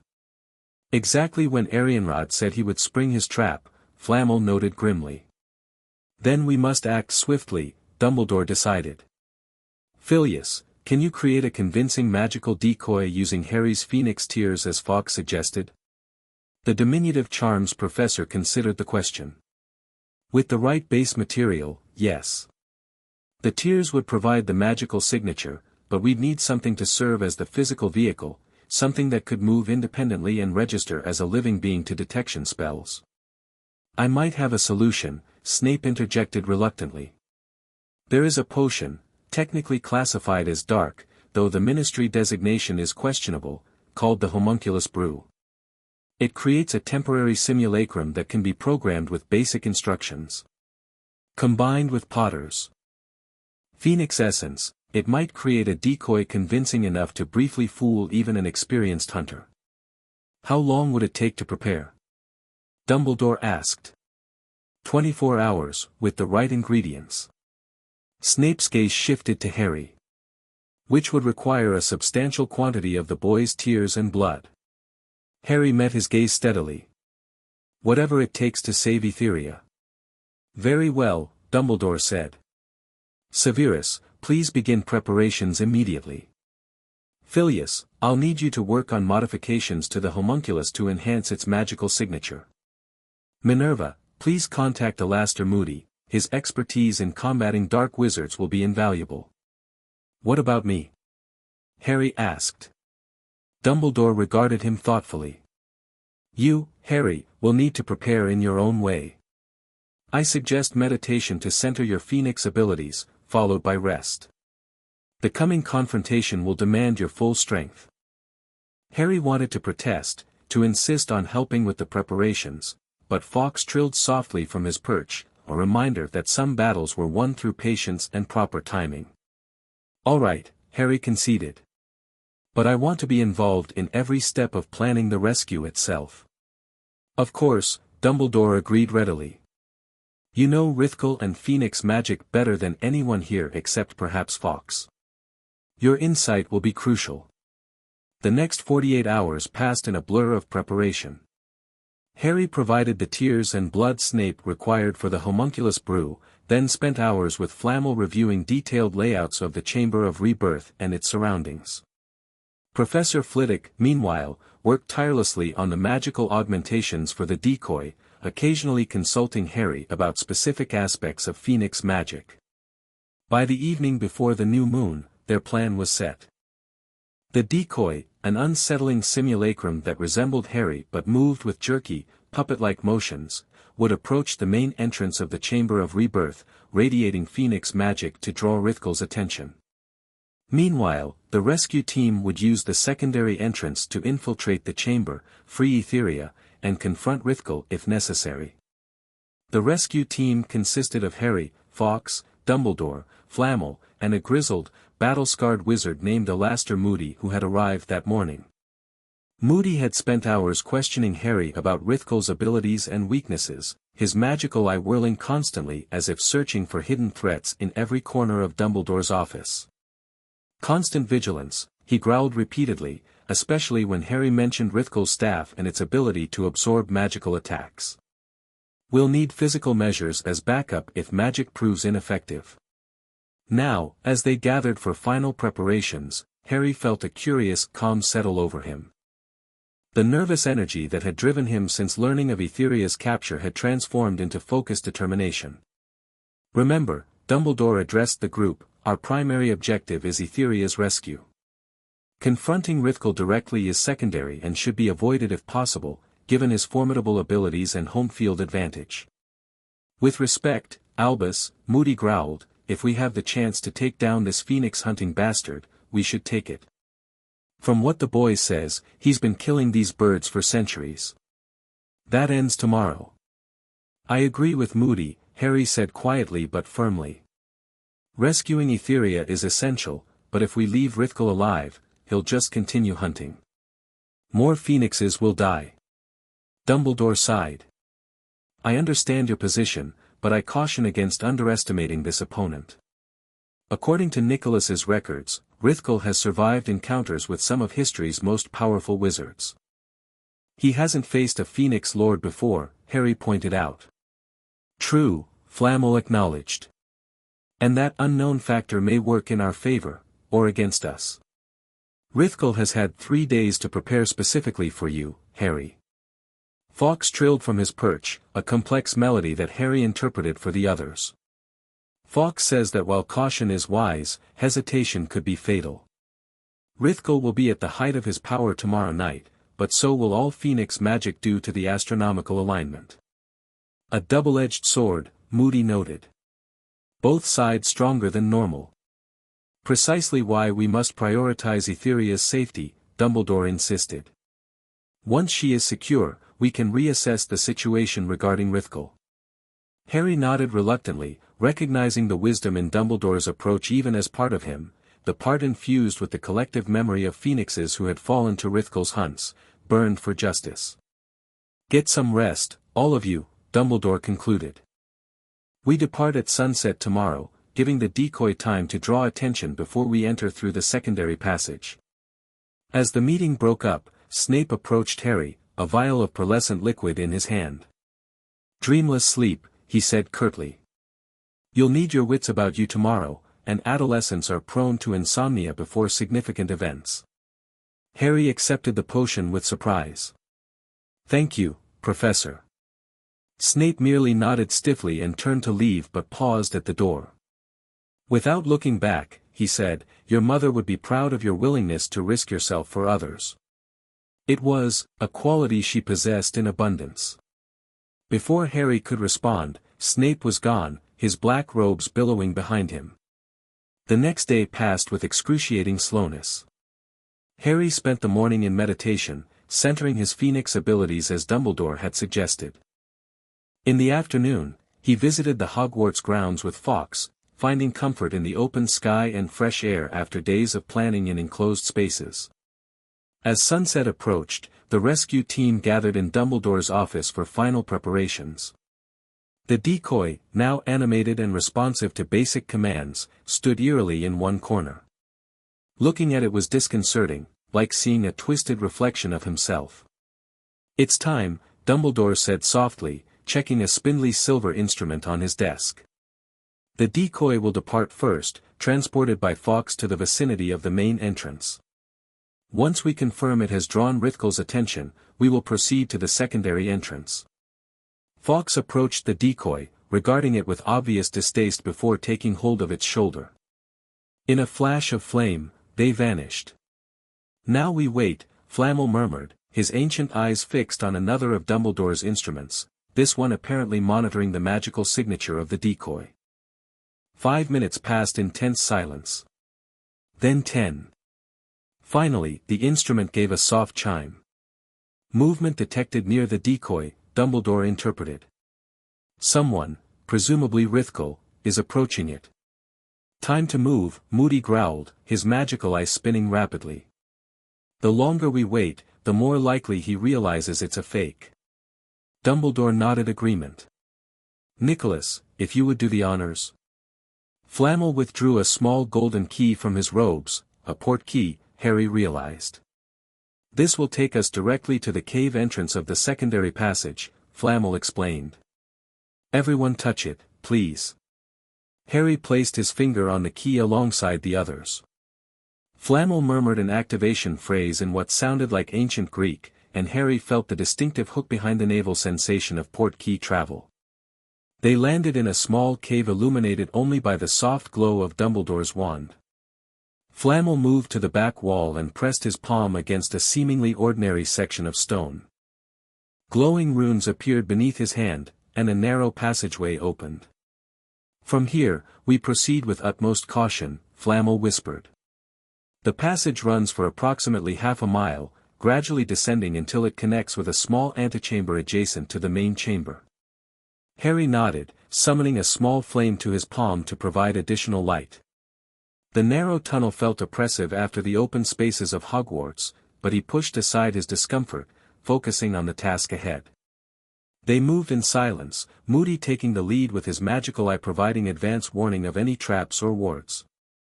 About halfway through the passage, he raised his hand, signaling the group to stop. "Detection ward ahead," he growled softly. "Sophisticated work, would alert anyone monitoring it to our presence." "Can you bypass it?" Dumbledore asked. "Not easily," Moody admitted. "It's tuned specifically to human magical signatures." Harry stepped forward. "What about Phoenix magic?" Flamel said these passages were designed to allow Phoenix's free passage. Moody's magical eye swiveled to examine Harry more closely. "Might work," he acknowledged. "Your magical signature is unusual. More Phoenix than human in some respects." "Let me try," Harry insisted. When Dumbledore nodded permission, Harry moved past Moody to the section of passage containing the ward. Placing his hand against the wall, he channeled a gentle pulse of Phoenix magic into the stone, not attacking the ward, but rather announcing his presence to the passage's magical defenses as a phoenix would. For a moment, nothing happened. Then the stone beneath his palm warmed, and Harry felt the ward recognize and accept his phoenix essence. The magical barrier rippled and parted like a curtain. "Impressive," Flamel murmured. "The passage recognizes you as a phoenix being. Will it remain open for us?" Dumbledore asked. Harry nodded. "I think so. It's responding to me as if I were a phoenix leading trusted companions." They continued forward more quickly now, Harry taking the lead. Several more wards yielded to his phoenix magic in the same manner, each seemingly designed to allow phoenixes and their allies passage while blocking others. Finally, they reached a small circular chamber with a single stone door set in the far wall. Unlike the main entrance to the Chamber of Rebirth with its massive double doors, this was a simple arch barely tall enough for Dumbledore to pass through without stooping. "The antechamber," Flamel confirmed in a whisper. "Beyond lies the main chamber where the gathering took place." Harry pressed his ear against the door. Enhanced by his phoenix senses, he could detect movement on the other side, the soft rustle of feathers, labored breathing, and the occasional metallic clink of what might be chains. "Etheria's in there," he whispered to the others. "I can hear her. She sounds weakened but alive." "And Rithkal?" Moody demanded. Harry shook his head. "I don't sense him. He must still be occupied with the decoy." "We must move quickly then," Dumbledore decided. "Harry, can you open this door as you did the wards?" Harry placed both palms against the stone door and channeled Phoenix magic into it, not merely announcing his presence this time but actively commanding the door to open. The stone grew warm beneath his touch, and slowly, silently, the door swung inward. The Chamber of Rebirth looked much as Harry remembered it, a vast circular space with the domed ceiling and stone perches around the perimeter. But now, at its center where Harry had once stood to receive Phoenix magic, a disturbing apparatus had been erected. It resembled a massive birdcage fashioned from what appeared to be bone and metal, inscribed with dark runes that seemed to absorb light rather than reflect it. Within this cage, bound by chains of the same material, was Etheria. The magnificent white phoenix's plumage had dulled to a sickly gray, and her golden-tipped feathers hung limply. Next to the cage stood a stone pedestal bearing a crystal device Harry recognized from Phoenix memories, the Crucible of Souls, its facets glowing with an unhealthy greenish light. "The trap," Flammel whispered, his face pale. "Those are Phoenix bones forming the cage, they're absorbing her magic, weakening her." "We need to get her out," Harry said urgently, starting forward. Dumbledore caught his arm. "Wait. This seems too easy." Even as he spoke, the air near the main entrance shimmered, and Rithkal stepped into view, dispelling a powerful disillusionment charm. In one hand, he held his staff topped with the phoenix skull, in the other, he dragged the now lifeless decoy. "Did you really think I wouldn't recognize a fake?" he asked, his raspy voice echoing in the chamber. "Clever, but ultimately futile." He tossed the decoy aside like garbage and turned to face them fully. Harry finally got a clear look at the Phoenix Hunter, a tall, gaunt man who might have once been handsome before centuries of dark magic had ravaged him. His skin had a grayish cast to it, stretched too tight over sharp bones. His eyes burned like embers in deep sockets, and his silver-streaked black hair hung in lank strands around his face. Most disturbing was his cloak, composed entirely of phoenix feathers, constantly shifting and rippling as if alive, radiating stolen magic. "Albus Dumbledore," Rithkal identified the headmaster with a mocking bow. "Nicholas Flamel. And Alastair Moody, the famous Auror. What an honor." His burning gaze shifted to Harry, and his thin lips curled into a hungry smile. "And the abomination himself. The so-called Phoenix Lord." "Release Etheria," Harry demanded, stepping forward despite Dumbledore's restraining hand. Rithkal laughed, a sound like stones grinding together. "You're in no position to make demands, boy. I've been hunting phoenixes for over 700 years. Did you think I wouldn't prepare for every contingency?" He gestured with his staff toward the cage. One step closer, and the crucible activates, drawing out her essence completely. Her death would be, most unpleasant. "What do you want?" Dumbledore asked, his voice calm but his eyes hard. "What I've always wanted," Rithkal replied. "Phoenix essence. Immortality on my terms, not through their cycle of death and rebirth, but through power taken and made my own." He pointed the staff directly at Harry. "And this boy represents the ultimate prize, Phoenix magic concentrated and distilled into a single vessel. A lifetime supply, one might say." "You're insane," Moody growled. "The boy would die." "Eventually," Rithkal agreed with a shrug. "But not before I've extracted every drop of Phoenix magic from him." His eyes narrowed. "Here is my offer, made once only, surrender the boy to me, and I'll release the White Phoenix. Refuse, and I activate the crucible, killing her instantly before turning it on the boy anyway." Harry felt cold fury building within him.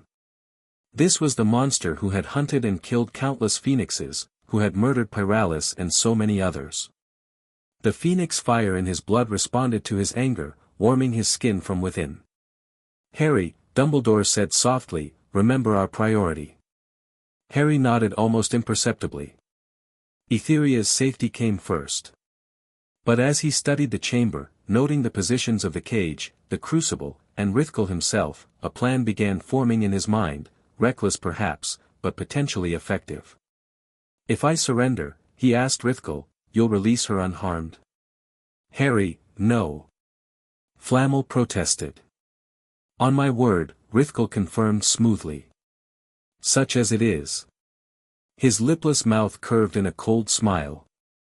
"I need more than that," Harry insisted. "Swear on your staff, on the power it gives you." Rithkal's eyes narrowed suspiciously. "You know much for one so young." "I carry the memories of phoenixes you've hunted," Harry replied coldly. "I know exactly what you are." Something like uncertainty flickered across Rithkal's face before he masked it. "Very well. I swear upon my staff and the power it grants me that I will release the White Phoenix unharmed if you surrender yourself to me." Harry felt the magic of the oath take hold, not as binding as an unbreakable vow, but significant nonetheless, especially for a being as connected to his staff as Rithkal. "Step away from him," Harry told his companions quietly. "Please. Trust me." Dumbledore studied him intently, then nodded once. "We are ready to intervene at the first sign of betrayal," he murmured, stepping back alongside Flamel and Moody. Harry walked forward slowly, hands raised to show he was not attacking.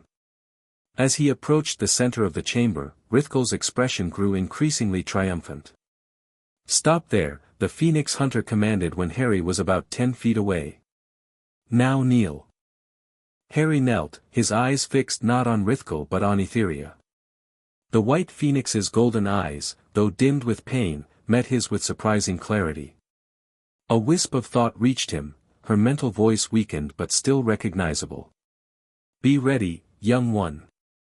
Harry gave no sign that he had heard her, but inwardly, he prepared himself. The phoenix fire within him gathered strength, coiling like a spring ready to release.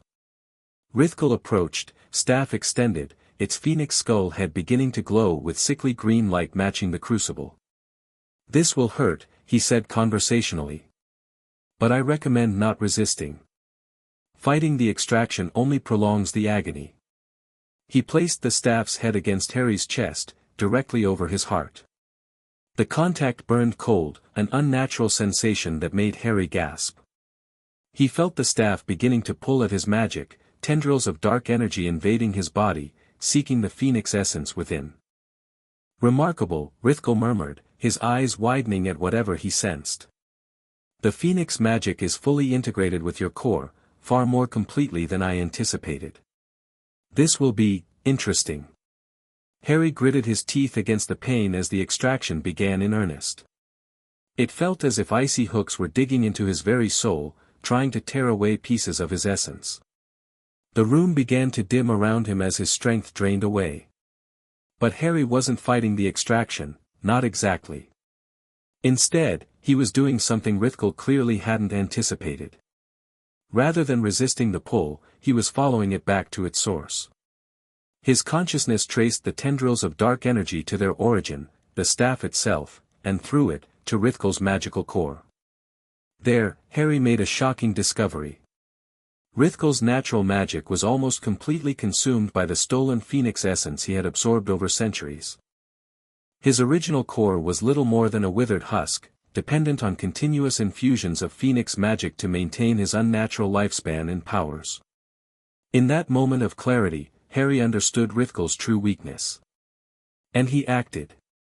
Instead of fighting the extraction, Harry suddenly reversed it, channeling his phoenix fire directly into the staff and threw it into Rithkal's brittle magical core. The Phoenix Hunter screamed as pure phoenix fire, not stolen or corrupted, but freely given in the ritual of the gathering, flooded his system. The staff in his hands began to glow white-hot, the phoenix skull atop it shrieking in an echo of its former life. "What are you doing?" Rithkal gasped, trying to pull the staff away but finding himself unable to release it. Stop. You wanted Phoenix magic, Harry said through clenched teeth, continuing the fire flow despite the agony it caused him. Here it is. All of it. The stolen Phoenix essence in Rithkel's core reacted violently to the pure fire Harry was channeling into him. The two forces, one taken by violence, the other freely given, could not coexist. Where they met, magical dissonance created a cascade effect, like a stone triggering an avalanche. Rithkel's feathered cloak began to disintegrate, the stolen magic within it releasing in bursts of multicolored flame.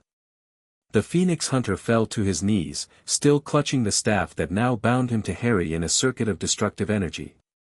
Stop, he pleaded again, his voice rising to a desperate shriek. You'll kill us both. No, Harry replied with certainty. Just you. With a final surge of effort, Harry channeled every ounce of Phoenix fire he could muster into the connection, overloading Rithkel's corrupted core beyond its capacity to contain the energy. The staff shattered in a blinding explosion of light and sound. Fragments of bone and crystal flew in all directions, embedding themselves in the stone walls of the chamber. Rithkel was thrown backward, his body convulsing as the magic he had stolen for centuries turned against him. Harry collapsed to the floor, exhausted but conscious.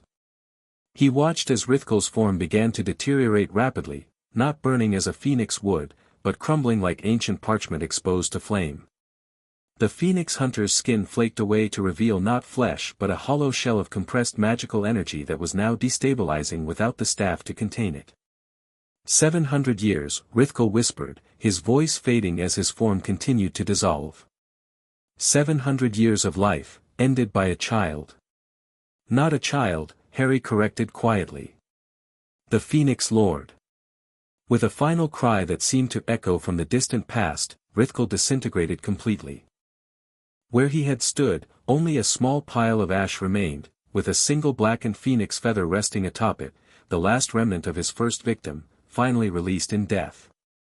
Dumbledore was the first to reach Harry, kneeling beside him with concern evident in his blue eyes. Harry? Are you all right?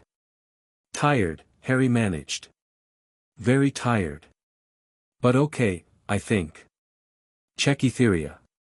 Flamel and Moody were already at the cage, which had begun to deteriorate without Rithkel's magic sustaining it.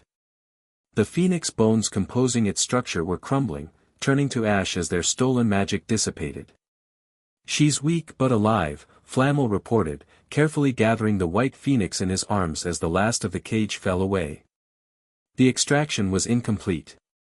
Harry struggled to his feet with Dumbledore's assistance and made his way to Etheria.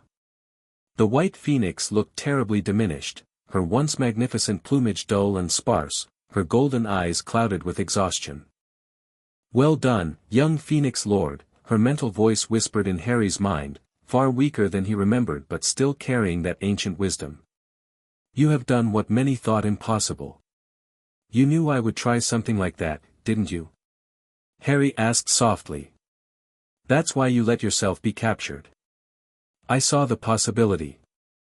The Phoenix Hunter needed to be stopped, and only one with both human creativity and Phoenix fire could accomplish it. You were always meant for this role. Will you be all right? Harry asked, gently stroking her head. In time. I am very old, even by Phoenix standards. This ordeal has weakened me significantly. I will need to undergo a burning day soon to recover. Her mental tone became slightly amused.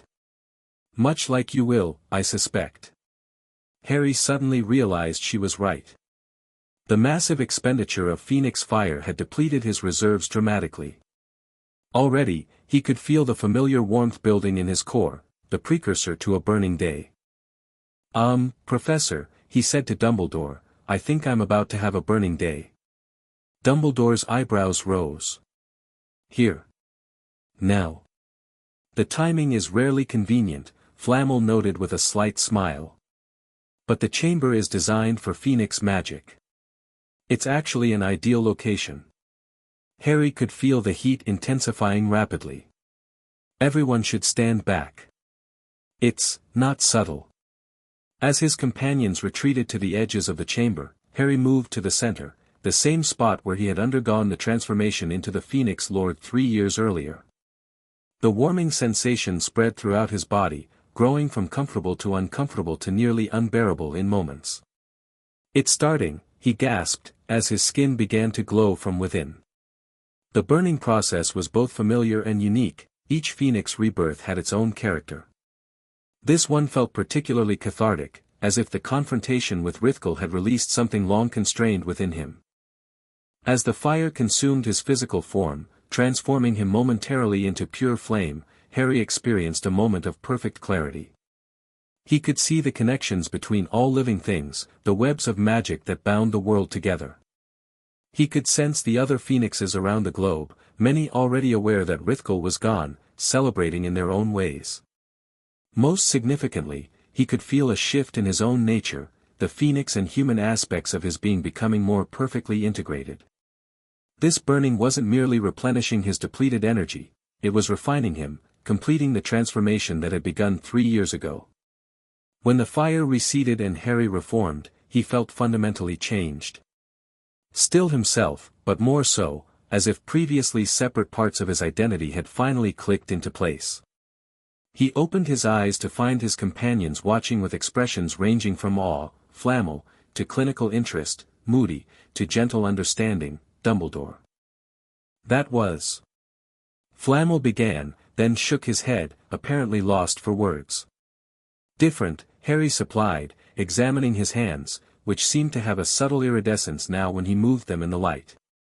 "I feel more complete somehow." "The final integration of Phoenix and human nature," Dumbledore suggested. "Your previous burning days may have been preparatory steps leading to this." Harry nodded, feeling the truth of it. He turned to where Etheria rested in Flamel's arms, noting that the white phoenix appeared slightly revitalized, as if his burning had somehow shared energy with her. "It did," she confirmed, sensing his thought. "Phoenix fire calls to Phoenix fire. You have helped begin my healing. What happens now?" Harry asked aloud, addressing both Etheria and his human companions. "Now you have choices, young one," Etheria responded. "With Rithkal gone, the immediate threat to phoenixes has passed. You could return to the wizarding world, attend Hogwarts as originally intended, and prepare for the challenges that still lie ahead with the one called Voldemort. Or..." Harry prompted, sensing there was an alternative. "Or you could continue your journey with us, learning the deeper mysteries of Phoenix magic. There are abilities you have yet to master, secrets known only to the eldest of our kind." Harry looked to Dumbledore, whose blue eyes twinkled with understanding. "This is your decision, Harry. Not mine, not the Phoenix's, not anyone's but yours." After a moment's consideration, Harry said, "I think, both. Part of being the Phoenix Lord is bridging worlds, isn't it? Human and Phoenix. I should do exactly that." He turned to Dumbledore. "I'll come to Hogwarts when I turn 11, as planned. But until then, I'd like to continue learning from the Phoenixes." "A wise compromise," Flamel approved. "And perhaps not mutually exclusive even after you begin formal wizarding education. Holidays and summers could be spent with your Phoenix mentors." "Exactly," Harry agreed, warming to the idea. "The best of both worlds." Etheria trilled weakly but approvingly from Flamel's arms. "You understand your role well, Phoenix Lord. A bridge, not merely between species but between ways of understanding magic itself." As they prepared to leave the Chamber of Rebirth, Harry paused to look back at the small pile of ash that was all that remained of Rithkal. 700 years of existence, ended in a moment of magical backlash. "What will happen to all the Phoenix essence he stole?" he asked Flamel. "Is it just, gone?" "Not gone," Flamel replied thoughtfully.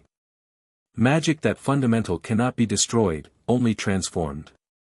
I suspect that with Rithkal's containment magic broken, the essence he harvested has returned to the natural cycle from which it came." "Does that mean the phoenixes he killed might be reborn somehow?" Harry asked hopefully. Flamel exchanged glances with Dumbledore. "That would be unprecedented," the alchemist said carefully. But then, so is much of what has happened these past few years. I wouldn't rule it out entirely. Harry nodded, satisfied with that possibility for now. As they left the chamber, he felt lighter somehow, not just from the renewal of his burning day, but from the closure of defeating Rithgul, the monster who had haunted Phoenix kind for centuries. The next 2 years passed in a blend of continued training with various phoenixes and occasional visits to the wizarding world to prepare for his eventual attendance at Hogwarts. With Rithgul gone, Harry could move more freely without fear of being hunted, though he maintained the habit of regular relocation for security and to maximize his exposure to different phoenix mentors. Dumbledore arranged for him to receive basic wizarding education, history, theory, and preliminary spell work, during periodic visits to trusted tutors. Harry discovered that his phoenix nature gave him unique advantages in certain branches of magic, particularly those involving fire, healing, and transportation, but actually complicated others, especially transmutation and certain binding spells that conflicted with phoenix freedom. As his 11th birthday approached, Harry found himself both excited and apprehensive about formally entering Wizarding Society. The Phoenix Lord was a figure of legend even among magical beings. How would ordinary witches and wizards react to him? They'll adjust, Fawkes assured him during one of their conversations in the Phoenix language Harry now spoke fluently. Humans are surprisingly adaptable when given the opportunity. Harry hoped his faithful companion was right. In the 5 years since his rescue from the Dursleys, he had grown from a neglected, undernourished child into a confident young person with powers beyond most adult wizards' comprehension. Yet socially, he remained somewhat isolated, having spent most of his formative years in the company of phoenixes rather than humans. On the morning of his 11th birthday, Harry awoke in a small wizard's tent pitched on the shores of Loch Ness in Scotland. He had come full circle, returning to Britain in preparation for receiving his Hogwarts letter. Fawkes perched nearby, watching as Harry performed his morning meditation, a ritual that helped him maintain balance between his human and phoenix natures. As he finished, a soft tapping sound drew his attention to the tent entrance. A handsome tawny owl waited patiently, a thick parchment envelope secured to its leg. Right on time, Harry commented, accepting the envelope and offering the owl a treat from his pocket. The address was written in emerald green ink, Mr. H.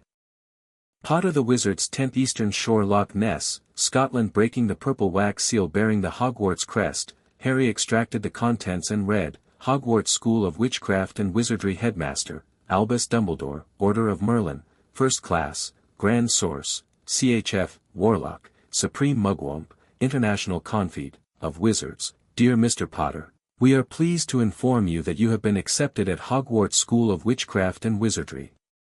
Please find enclosed a list of all necessary books and equipment. Term begins on September 1st. We await your owl by no later than July 31st.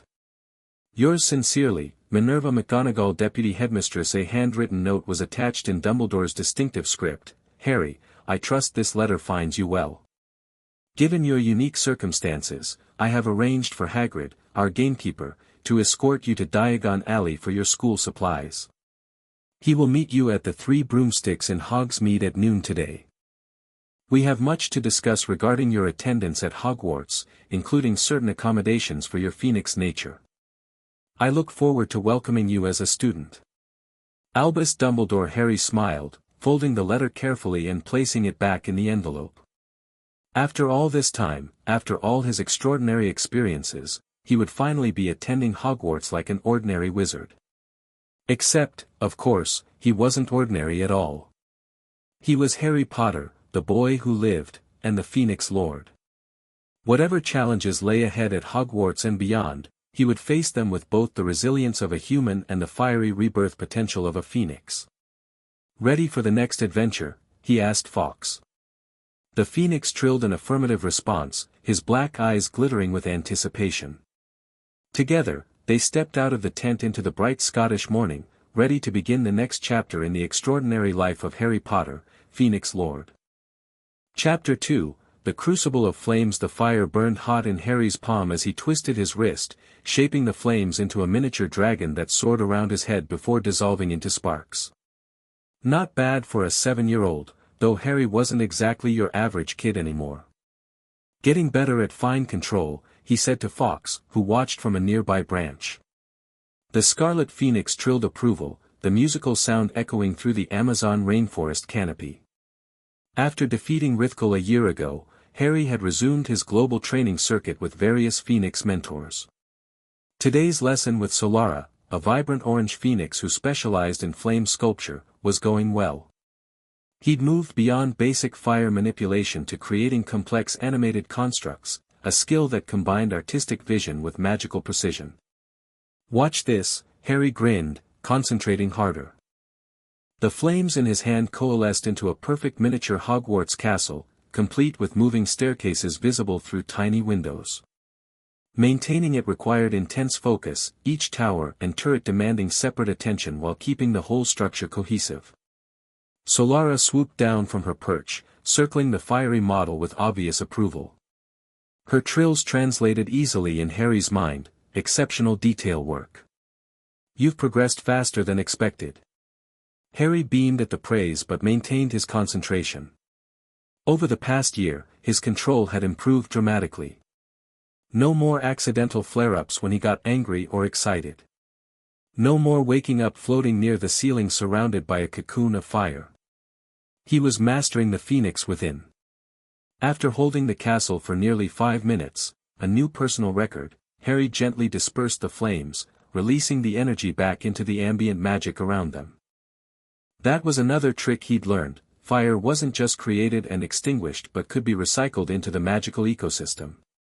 "That's enough practicing for today," he decided, wiping sweat from his forehead. Even with his phoenix resistance to heat, the intense concentration left him drained. "I want to explore more of the rainforest before we move on tomorrow." Solara trilled agreement, then launched into the air with a suggestion that Harry try flying with her. Ever since manifesting his first fire wings at age 5, Harry had been practicing physical flight, not just flame transportation, but actual soaring through the air. "Race you to the river," he called, closing his eyes to focus on the transformation. The sensation began between his shoulder blades, a warm tingling that quickly intensified to a pleasant burn. Golden red light shimmered across his back as fiery wings emerged, solidifying into physical structures that resembled a phoenix's but scaled to human proportions. The transformation had become easier with practice, no longer painful but merely an intense pressure followed by release. With a powerful downstroke that sent nearby foliage rustling, Harry launched himself skyward. He broke through the canopy into open air, the afternoon sun warm on his face. Solara shot past him with a teasing trill. Phoenixes were natural flyers, after all, but Harry had gotten pretty good himself. Banking sharply to follow the orange phoenix, he felt the wind rushing through his hair, his enhanced vision picking out details on the forest floor hundreds of feet below. This was freedom like nothing else, soaring above the Amazon, phoenix wings carrying him effortlessly through the sky. The mighty Amazon River appeared ahead, a massive brown serpent cutting through the green expanse. Harry tucked his wings and dove, pulling up at the last second to skim just above the water's surface. His reflection rippled below, a small human boy with enormous flaming wings, green eyes flecked with gold, and an expression of pure joy. Solara spiraled down to join him, and together they raced along the river, occasionally dipping talons and fingertips into the water. In moments like these, the weight of being the Phoenix Lord, the prophecies, the future battles with Voldemort, all of it fell away. He was just Harry, flying with a friend. After an exhilarating hour exploring the rainforest from above, they returned to Solara's sanctuary, a hidden grotto behind a waterfall where centuries-old carvings depicted phoenixes in various stages of burning and rebirth. The ancient magic in this place had drawn Solara to make it her home, and Harry could feel the power thrumming through the stone as they landed. His wings dissolved back into his body as his feet touched the ground, the process now as natural as breathing. Fawkes was already waiting, having flame-traveled directly back rather than flying the long way. "Show off," Harry teased his mentor. Fawkes preened dramatically in response, causing Harry to laugh. As Harry settled onto a moss-covered stone to rest, Fawkes approached with an unusually serious expression. The phoenix trilled softly, the complex melody conveying information that made Harry sit up straighter. "A message from Dumbledore?" he asked, immediately alert. "What does he want?" Fawkes explained that the headmaster requested their presence at Hogwarts. Not urgently, but soon. Something had been discovered regarding the connection between Harry's Phoenix transformation and the prophecy about him and Voldemort. "I guess we're cutting this visit short," Harry said to Solara, who bobbed her head in understanding. After over a year without any sign of Voldemort's return, Harry had almost begun to relax. Almost. "When should we leave?" Fawkes suggested the following morning would be sufficient. Dumbledore wasn't expecting them immediately, and Harry deserved one final night in the peaceful sanctuary before returning to the complications of Wizarding Britain. That evening, as fireflies danced around the grotto and nocturnal creatures began their nightly chorus, Harry sat cross-legged on a flat stone, meditating as Chronosus had taught him. The visualization exercise involved imagining his core, the place where human and Phoenix magic intertwined, as a sphere of light at his center. As his consciousness sank deeper into the meditative state, Harry could actually see it, a brilliant orb pulsing with both scarlet Phoenix fire and emerald human magic, the two energies swirling around each other without fully merging. According to Chronosus, full integration would only happen over time, particularly through burning days. Speaking of which, Harry had experienced minor burning episodes, partial renewals where specific aspects of his being underwent transformation, but not a complete burning day since defeating Rithgul. Etheria had warned him that his next full burning would come when he least expected it and would mark a significant evolution in his Phoenix nature. The thought both excited and frightened him. The partial burnings were intense enough, a full burning day would be, well, he remembered how the last one felt. Like being unmade and remade. Necessary but terrifying. His meditation was interrupted by an unexpected trill, not Fawkes or Solara, but something different. Opening his eyes, Harry was startled to find a spectral phoenix hovering before him, its form composed of silvery light rather than physical matter. "Arianrod," he breathed, recognizing the Oracle Phoenix who had warned him about Rithgul's trap a year ago. "What brings you here?" The spectral phoenix regarded him with eyes like liquid starlight. "The convergence of paths approaches, young Phoenix Lord. What was separate begins to align." Harry had grown accustomed to the cryptic way some of the elder phoenixes communicated. "You mean the prophecies? About me and Voldemort?" The prophecy of wizards and the prophecy of phoenixes, two threads of the same tapestry. Arianrod's form shimmered, images appearing within her translucent wings, a dark figure rising from a cauldron, a golden chalice, a massive serpent, and finally, Harry himself engulfed in phoenix fire. "I don't understand," Harry admitted. "What's the Phoenix prophecy?" "I've only heard about the one concerning me and Voldemort." "The Phoenix prophecy is ancient, uttered at the dawn of our kind's interaction with humans." Arianrod's mental voice resonated with age and power. "When darkness fractures its soul, the flame shall take human form. Through 7 trials of fire, the Lord of Phoenixes will either ascend to bridge all magical realms or fall to become the harbinger of magical extinction." Harry felt a chill despite his internal fire. "And you think I'm this Lord of Phoenixes? That this prophecy is about me too?" The gathering confirmed it. "Your defeat of the Hunter was the first trial of fire. 6 remain." "Great. Just what he needed, another prophecy hanging over his head." "What are these trials? How will I recognize them?" "Each will present a choice between the easy path that serves the self and the difficult path that serves the greater balance. Each will forge you further, burning away what is temporary to reveal what is eternal." The spectral phoenix began to fade. "The second trial approaches with the moon's rebirth. Prepare yourself, Phoenix Lord." "Wait." Harry called, but Arianrod had already vanished, leaving him alone with this new knowledge weighing heavily on his young shoulders. The next morning, Harry said his goodbyes to Solara.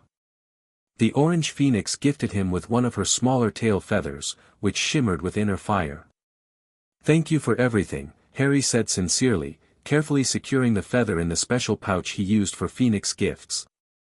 Over the years, he'd received various tokens, feathers, tears crystallized into gems, even a tiny eternally burning ember from Ignacia. Each contained unique magical properties he was still learning to utilize. With a final look at the peaceful Amazon sanctuary, Harry gripped Fawkes' tail feathers. The familiar sensation of flame transportation enveloped him, the momentary dissolution into fire, the rush through non-space, the instantaneous reassembly of his being in a new location. They materialized in Dumbledore's office at Hogwarts, where the headmaster sat behind his desk, seemingly expecting their arrival despite the lack of specific timing. Dumbledore's eyes twinkled as he rose to greet them. "Harry, Fawkes. Excellent timing. I've just finished reviewing some rather fascinating research." He gestured to a chair. "Please, sit. Would you care for some hot chocolate? I find it helps make discussions of prophecies and dark wizards slightly more palatable." Harry grinned despite himself. The headmaster's casual approach to world-shaking revelations was oddly comforting. "Hot chocolate sounds great, Professor." As a steaming mug floated toward him, Dumbledore's casual wandless magic always impressive, Harry settled into the offered chair. "Fawkes said you discovered something about the prophecy?" "Indeed." Dumbledore's expression grew more serious. "Though perhaps, discovered, is too strong a word. Confirmed might be more accurate." He steepled his fingers. "Nicholas Flamel and I have been corresponding regarding Phoenix lore, particularly in light of your transformation. He recently uncovered references to something called the Phoenix Prophecy, in texts dating back to ancient Egypt." Harry straightened. "Arianrod just told me about that last night. The Oracle Phoenix," he added, seeing Dumbledore's questioning look. "Did she now?" "Most interesting." Dumbledore leaned forward. "And what did this oracle share with you?" Harry repeated Arianrod's words as exactly as he could remember them, watching Dumbledore's expression grow increasingly thoughtful. 7 trials of fire, the headmaster mused when Harry finished. "And you've already faced the first, Rithkel, the Phoenix Hunter." "That's what she said. She also mentioned the second trial is coming soon, with the moon's rebirth, whatever that means." Dumbledore stroked his beard. "The next new moon is in 3 days. Perhaps that's the time frame she's indicating." He rose and moved to one of the many silver instruments that cluttered his office, adjusting it slightly. "What concerns me most is how this prophecy intersects with the one made about you and Voldemort. The power he knows not," Harry said quietly. "You think it's my Phoenix abilities?" "It seems increasingly likely." Dumbledore returned to his desk. "Which brings me to the reason I asked to see you. We've received intelligence that Voldemort's remaining followers, those not in Azkaban, have become aware of your transformation." Harry's stomach tightened. "How?" "We've been so careful. Information has ways of spreading, particularly information as extraordinary as the emergence of a Phoenix Lord." Dumbledore sighed. "It appears that rumor reached the ear of one Lucius Malfoy, who has been searching for ways to restore his master. And he thinks I'm the key somehow." Harry frowned. "Worse. He believes your Phoenix essence might be used to create a new body for Voldemort, one potentially capable of Phoenix-like regeneration." Dumbledore's blue eyes held grave concern. "A Phoenix-infused Voldemort would be catastrophically dangerous." Harry felt sick at the thought. "So the second trial, you think it involves Voldemort's followers trying to capture me?" "It's a reasonable hypothesis." Dumbledore pulled a piece of parchment from his desk drawer. "This was intercepted by an agent of mine, a partial letter from Malfoy to an associate. It references acquisition of the Phoenix Child at the Celestial Rebirth and preparation of the vessel." "The new moon," Harry whispered. 3 days from now." Dumbledore nodded gravely. "I believe they plan to attempt some kind of ritual. The question is, what do we do about it?" Harry considered for a moment. "We could set a trap. Let them think they're going to capture me, but be ready for them. A risky strategy, Dumbledore cautioned. Though potentially effective if executed properly. Or I could just stay hidden until after the new moon, Harry suggested, though the idea didn't sit right with him. Running and hiding felt wrong somehow. That would perhaps delay their attempt, but not prevent it entirely. Dumbledore's expression turned thoughtful. There is a third option. According to the Phoenix prophecy, each trial presents a choice. Perhaps this is less about defeating Malfoy and his associates and more about the choice you'll need to make when confronted. That resonated with what Arianrod had told him. A choice between the easy path that serves the self and the difficult path that serves the greater balance, Harry quoted. Precisely. Dumbledore rose and began pacing. I propose a modified version of your trap idea. We allow Malfoy to believe his plan is proceeding, but with certain safeguards in place. This will bring matters to a head, forcing the confrontation that represents your second trial, while minimizing actual danger. You'll be nearby to help if things go wrong? Harry asked. I and several trusted Order members. Seeing Harry's confusion, Dumbledore clarified, the Order of the Phoenix, an organization I formed during the First War against Voldemort. The name seems particularly appropriate in this context, doesn't it? Harry couldn't help but smile at that. So what's the plan? Over the next hour, they hammered out the details. Harry would appear to be visiting the magical village of Hogsmeade on the night of the new moon, an apparent lapse in security that Malfoy wouldn't be able to resist. In reality, the Harry in the village would be a complex magical construct similar to the decoy they'd used against Rithgul, but significantly improved. The real Harry would be nearby but concealed, ready to intervene when the time was right. Dumbledore and Order members would be positioned throughout the village, invisible and waiting. The key, Dumbledore emphasized, is discovering exactly what ritual Malfoy intends to perform. We must let events progress far enough to reveal their full plan before intervening. And the choice I'll have to make? Harry asked. Any ideas what that might be? Dumbledore's expression turned grave. I cannot say for certain. Prophecies have a way of manifesting in unexpected forms. But given what we know of both prophecies, I suspect it will involve a direct confrontation with the darkness that Voldemort represents, whether through his followers or some manifestation of his current spectral form. Harry nodded thoughtfully. I'll be ready. That night, Harry stayed in a special chamber Dumbledore had prepared for him in the East Tower of Hogwarts, a room designed to accommodate his phoenix nature, with open spaces for flying, fire-resistant materials, and a large perch for Fawkes. As he prepared for bed, Harry couldn't shake the feeling that something momentous approached, not just the confrontation with Malfoy, but something more fundamental to his being. His dreams that night were vivid and disturbing.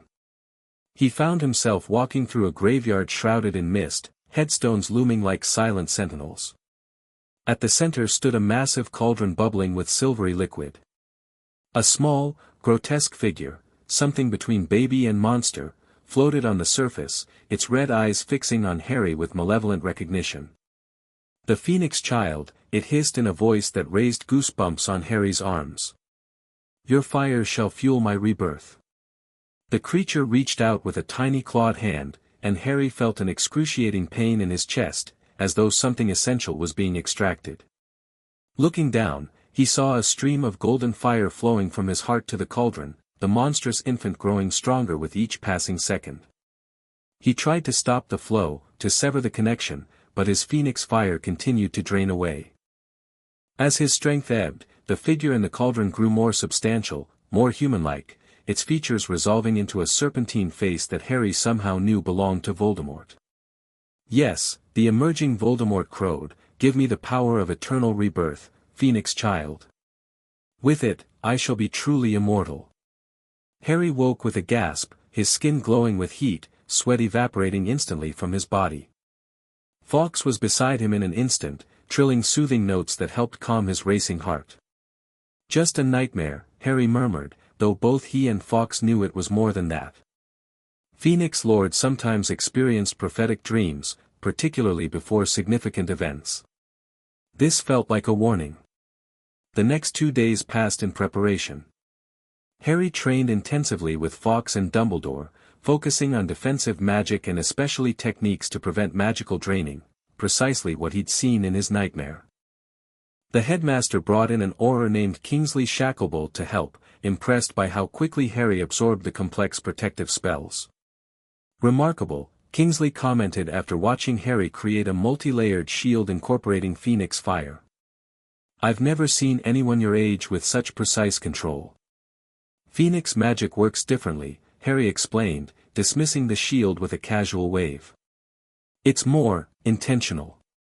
Less about exact wand movements and more about visualizing the desired outcome.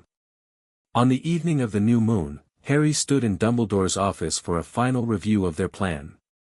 He wore simple dark clothes that wouldn't restrict movement, with his phoenix feather pouch secured around his neck. Various Order members were already in position throughout Hogsmeade, including Professors McGonagall and Flitwick, Aurors Shacklebolt and Moody, and several others Harry hadn't met. Remember, Dumbledore said gravely, our primary goal is intelligence gathering. We need to understand exactly what ritual Malfoy intends to perform and who else is involved. And if things go wrong? Harry asked. Your safety comes first. If you feel the situation becoming too dangerous, activate the emergency port key. Dumbledore indicated the phoenix-shaped pin attached to Harry's collar. It will bring you directly back to this office. Harry nodded, though he had privately decided he would only use the port key as an absolute last resort. Running away wouldn't solve anything, and he needed to face this trial head-on. It's time, Dumbledore said, checking a silver pocket watch with 12 hands. The decoy is in position at the 3 broomsticks. Moody reports movement at the edge of the village, figures in dark cloaks arriving by apparition. Harry took a deep breath. Let's do this. Fawkes landed on his shoulder, and together they flame-traveled to their hidden position, an abandoned shack on the outskirts of Hogsmeade that had been specially warded to conceal Phoenix magic. Through a gap in the boarded window, Harry could see the main street of the village, where his magical decoy sat at an outdoor table, apparently enjoying a butterbeer while reading a book on magical creatures. The decoy was impressive, a significant improvement over the one they'd used against Rithkal. This version moved naturally, could engage in basic conversation, and even emitted a convincing aura of Phoenix magic thanks to Harry's freely given tears and blood used in its creation. From a distance, even magical detection would register it as the real Phoenix Lord. Harry didn't have to wait long before he spotted the first sign of trouble. A tall figure in elegant black robes approached the 3 broomsticks, his platinum blonde hair unmistakable even in the dimming light. Lucius Malfoy moved with aristocratic confidence, nothing in his demeanor suggesting he was about to commit a kidnapping. There's Malfoy, Harry whispered to Fawkes. But where are the others? His answer came moments later as disillusionment charms dropped, revealing 5 more figures strategically positioned around the decoy. Harry recognized none of them personally, but their stance and vigilant observation marked them as experienced wizards, likely former Death Eaters who had escaped imprisonment. Malfoy casually took a seat at a table near the decoy, ordering a drink from the waitress who appeared. For several minutes, nothing happened, just a wealthy wizard enjoying an evening beverage. Then, so smoothly it would have been easy to miss, Malfoy flicked his wand beneath the table. The decoy stiffened momentarily, then resumed its normal behavior. Harry knew from their planning that Malfoy had just attempted a mild compulsion charm, the first step in their expected approach. Rather than an outright attack, they would try to manipulate the boy into coming with them willingly, to avoid drawing attention. The decoy was programmed to show partial resistance to such magic, enough to be convincing without completely blocking Malfoy's efforts. It frowned slightly, shook its head as if clearing it, then returned to its book. Malfoy's expression tightened almost imperceptibly. He tried again with a slightly stronger compulsion. This time, the decoy looked up, meeting Malfoy's eyes. The programmed interaction began. "Hello," the decoy said with Harry's voice. "Do I know you?" "Not personally," Malfoy replied smoothly. "But I knew your parents." You look remarkably like your father, though you have your mother's eyes. You knew my parents? The decoy showed carefully calibrated interest, enough to continue the conversation without appearing suspiciously eager. Indeed. Lily and James were remarkable people. Malfoy's false sincerity would have been comical if the situation weren't so serious. I was devastated to learn of their tragic end. Perhaps you would join me? I have many stories about them I'd be happy to share. The decoy hesitated, then nodded. I'd like that. I don't know much about them. Harry tensed as he watched his magical double join Malfoy at his table. This was proceeding exactly as they'd anticipated. Soon, Malfoy would suggest moving to a more private location to share these supposed memories. Sure enough, after a few minutes of conversation too quiet for Harry to overhear, Malfoy and the decoy stood. They began walking toward the edge of the village, directly toward where Harry was hidden, though Malfoy had no way of knowing that. The 5 other dark figures followed at a discreet distance. Harry moved to a different window for a better view, careful to stay concealed. As Malfoy and the decoy passed near the shack, he could finally hear their conversation. Special memorial to your parents that few know about, Malfoy was saying. It's just beyond the village boundary. I think you would find it most illuminating. That sounds nice, the decoy replied with programmed innocence. Is it far? Not at all. Just a short walk. They continued past Harry's hiding spot, heading toward a small clearing in the woods beyond Hogsmeade. Harry slipped out the back of the shack, Fawkes flying silently above him as they followed at a safe distance. Through the mental link he shared with Dumbledore via Phoenix magic, he could sense the headmaster and other order members converging stealthily on the clearing as well. The clearing was not empty as it had appeared from a distance. At its center stood a large stone altar that Harry was certain hadn't been there that morning. Upon it sat a black cauldron, already filled with some potion that emitted silvery vapor. Around the altar, runes had been carved into the ground, forming a complex ritual circle. Harry felt his heart rate increase. This matched his nightmare with disturbing accuracy. Malfoy led the decoy to the edge of the circle. This is it, he said, gesturing grandly. The secret memorial to Lily and James Potter. The decoy looked appropriately confused. But, this is just a stone and a cauldron. Appearances can be deceiving. Malfoy's voice lost its false warmth, turning cold and efficient. As you yourself demonstrate, Phoenix child.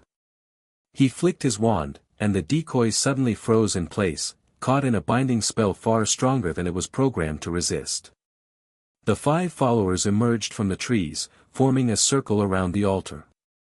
One of them pulled back his hood, revealing a gaunt face with heavy-lidded eyes. Is this truly him, Lucius? The man asked skeptically. The Phoenix Lord? Test him, Dolohov, Malfoy suggested. The gaunt wizard approached the immobilized decoy and cast a revealing spell. Golden light briefly illuminated the construct, confirming the presence of Phoenix essence. It is him, Dolohov confirmed with satisfaction. The Phoenix magic is unmistakable. Excellent. Malfoy turned to another follower. Prepare the binding circle, not. Avery, ready the extraction tools. The Dark Lord awaits his rebirth. From his hiding place at the edge of the clearing, Harry watched with growing concern. The ritual they were preparing was clearly designed to extract his Phoenix essence, just as in his nightmare. But something didn't feel right. The setup was too simple, too straightforward for what they were attempting. There's more to this, he whispered to Fawkes. Something we're missing. As if in answer to his suspicion, a new figure arrived into the clearing, a witch with wild black hair and a fanatical gleam in her eyes. Harry recognized her from descriptions. Bellatrix Lestrange, one of Voldemort's most devoted followers, who was supposed to be securely imprisoned in Azkaban. Bella. Malfoy looked genuinely shocked. How, did you think the Dark Lord would trust his rebirth to you alone, dear brother-in-law? She cackled. The Dementors are no longer loyal to the Ministry. They arranged my temporary release for this special occasion. Harry felt a chill that had nothing to do with the cool night air. If the Dementors were already turning to Voldemort's side, the situation was far worse than Dumbledore had realized. Bellatrix approached the altar, running her fingers lovingly over the cauldron. "You've done well with the preparations, but the most crucial element was missing." She reached into her robes and withdrew a small, wrinkled object that looked disturbingly like a miniature human form, precisely like the creature from Harry's nightmare. "The Master's temporary vessel," she said reverently, placing it beside the cauldron. "Crafted from the flesh of his servant Quirrell, who died in his service, and sustained by unicorn blood and dark magic these past years." Harry stifled a gasp. This explained why Voldemort hadn't made any obvious moves since Harry's transformation. He had been slowly rebuilding a temporary form, biding his time until he could acquire a permanent body. "The ritual requires the willing participation of the Phoenix essence," Bellatrix continued, examining the immobilized decoy. "Forcing it would corrupt the magic. He must choose to give it." "And why would he do that?" Malfoy asked skeptically. Bellatrix's smile was terrible to behold. "Because we'll give him something he desperately wants." She clapped her hands sharply. "Bring them." From the trees emerged two more Death Eaters, dragging between them a couple Harry had never seen before, a round-faced woman and a tall, thin man, both showing signs of recent torture.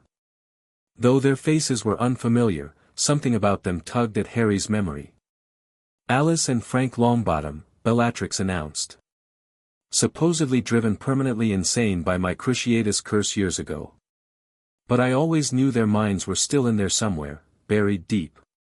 Harry's blood ran cold as he remembered snippets of information Dumbledore had shared about the war.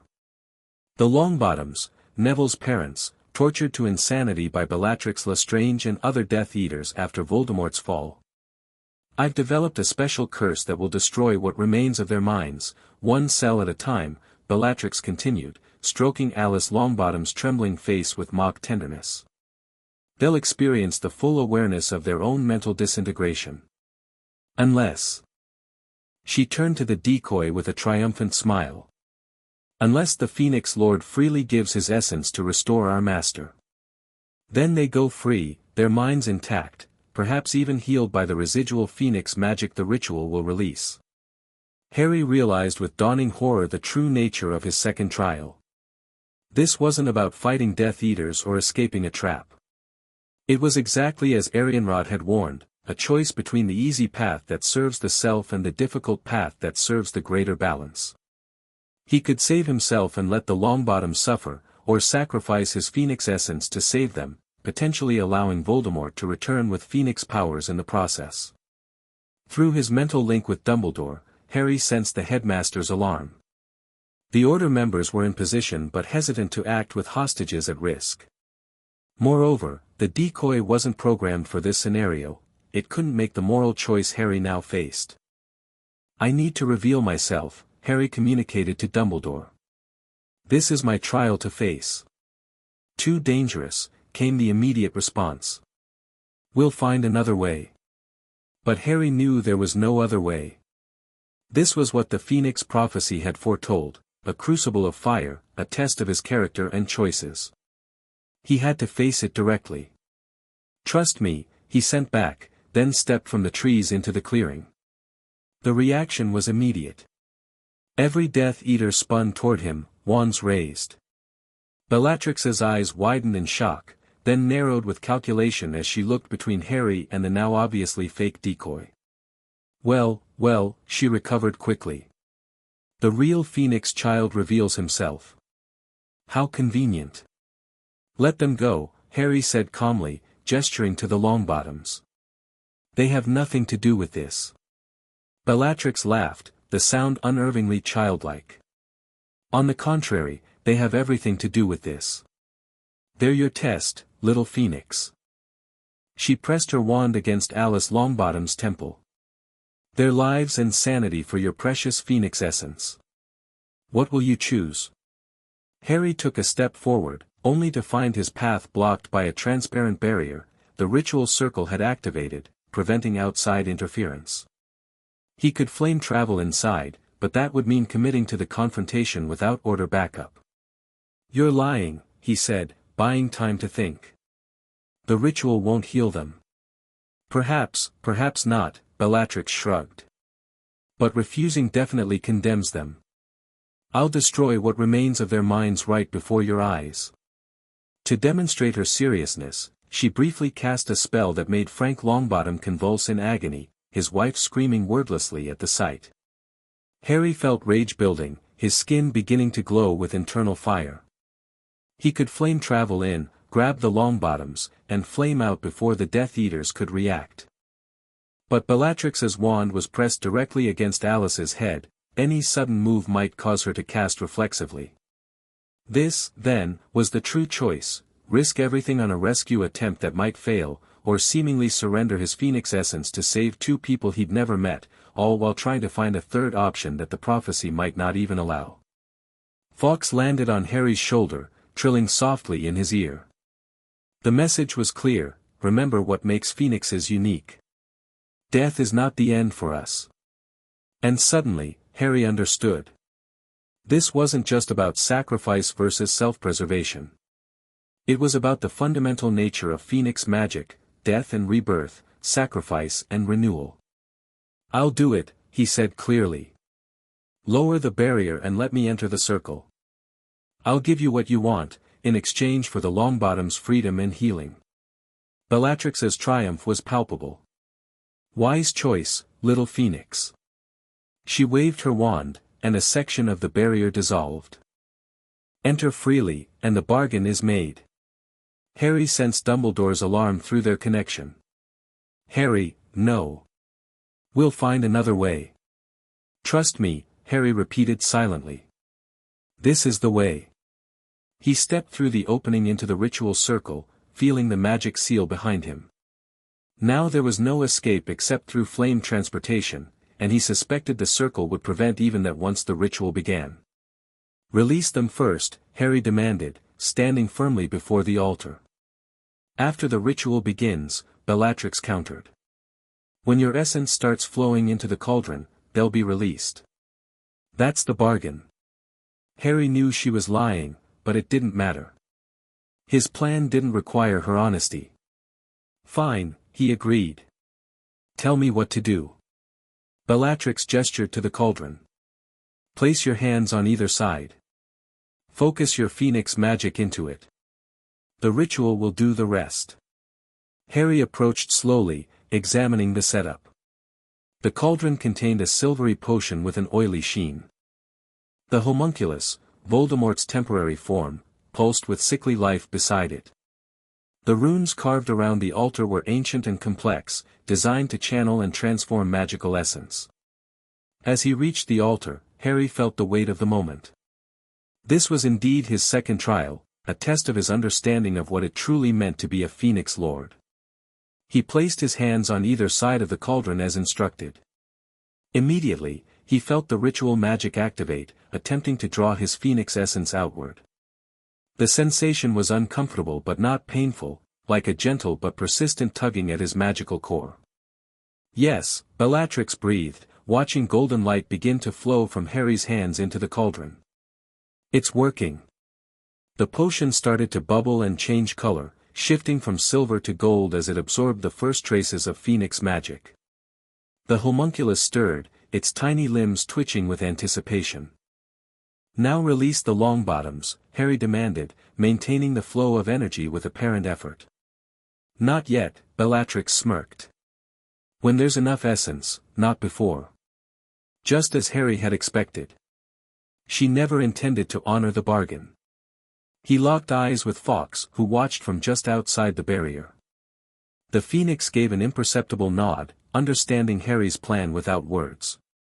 Then Harry closed his eyes, appearing to concentrate on the ritual while actually preparing for something entirely different. What the Death Eaters couldn't understand, was that Phoenix essence couldn't truly be taken. It could only be given. And what was given could be controlled by the giver. As the golden energy continued flowing into the cauldron, Harry subtly altered its nature. On the surface, it appeared to be his phoenix essence as promised.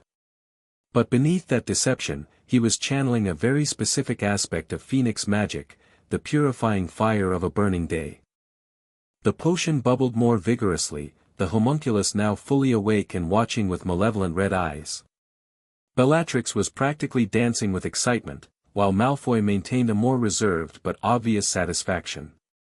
None of them noticed that the runes around the altar had begun to glow not with the expected silver light of the ritual, but with the orange gold of phoenix fire. Now! Bellatrix suddenly ordered, seizing the homunculus and placing it into the cauldron. Rise, master. Take the phoenix fire and be reborn. The moment the homunculus touched the potion, Harry released his full control. The carefully restrained burning day fire exploded outward, engulfing the cauldron in purifying flame. The homunculus shrieked, a high, cold sound of fury and pain as the phoenix fire consumed not its physical form but the corrupt soul fragment animating it. What's happening? Malfoy shouted as the flame spread to the ritual circle, igniting the runes that should have contained the process. He's fighting the ritual. Bellatrix screamed, trying to reach through the flames to the cauldron. Stop him. But it was too late. The phoenix fire had taken on a life of its own, feeding on the dark magic of the ritual and transforming it. The barrier that had sealed the circle shattered as the runes burned away, releasing a shockwave that knocked all the Death Eaters off their feet. In that moment of chaos, the Order members hidden around the clearing sprang into action. Stunning spells flew from multiple directions, dropping 3 Death Eaters before they could recover. Malfoy managed to disapparate, while Dolohov and Bellatrix returned fire, engaging Moody and Shacklebolt in fierce duels. Harry ignored the battles erupting around him, focusing entirely on the Longbottoms. While everyone was distracted by the ritual's dramatic failure, he flame-traveled directly to the tortured couple, who cowered on the ground where they'd fallen. I'm going to get you out of here, he told them gently, unsure if they could understand. To his surprise, Frank Longbottom's eyes showed a spark of comprehension. Help, the man managed to stammer, clutching his wife protectively. I will, Harry promised. Hold on to me. As they gripped his arms, Harry prepared for flame transportation, but something unexpected happened. Instead of the familiar sensation of dissolving into fire, he felt an intense heat building within his core, far stronger than normal. With sudden clarity, he realized what was happening. The strain of channeling burning day fire while resisting the ritual's pull had destabilized his phoenix magic. His body was initiating an emergency burning day, here and now, in the middle of a battlefield. Not now, he gasped, fighting to delay the process. Just a few more minutes. But phoenix magic followed its own rules. The burning had begun and couldn't be stopped. All Harry could do was ensure the Longbottoms weren't harmed in the process. With his last moment of clarity, he pushed the couple away and called out to Dumbledore, who had just entered the clearing. The Longbottoms. Get them to safety. Then the burning overtook him. His skin ignited with golden fire that quickly engulfed his entire body. Unlike his previous controlled burning day, this one was wild and explosive, a full phoenix rebirth triggered by magical emergency. The clearing lit up as if a miniature sun had ignited at its center. Death Eaters and Order members alike shielded their eyes from the blinding light. Bellatrix screamed in rage and frustration, while Dumbledore moved swiftly to shield the Longbottoms from the intense heat. Harry was only dimly aware of this. His consciousness had partially separated from his burning physical form, entering the transitional state that phoenixes experienced during rebirth. In this state, time moved differently, stretching and compressing in unusual ways. He could see the battle as if from above, Bellatrix attempting to reach him through the fire, Dumbledore casting powerful shields around the Longbottoms, Moody subduing the remaining Death Eaters. More importantly, he could see magical currents flowing through everything, including the injured minds of the Longbottoms. Their mental damage was visible to his phoenix senses, dark, twisted knots in otherwise healthy brain patterns. Years of cruciatus exposure had created these knots, effectively trapping portions of their consciousness behind walls of pain memory. In his transitional state, Harry realized he could affect these patterns. Phoenix tears could heal physical wounds, perhaps Phoenix rebirth energy could heal mental ones. Focusing his dissolving consciousness, he directed streams of golden fire toward the Longbottoms. Not to burn them, but to flow through those damaged neural pathways, burning away the knots of trauma while leaving the core memories intact. It was delicate, instinctual work, guided more by Phoenix wisdom than human understanding. As his physical body continued its fiery transformation, his extended consciousness worked to heal the two broken minds before him.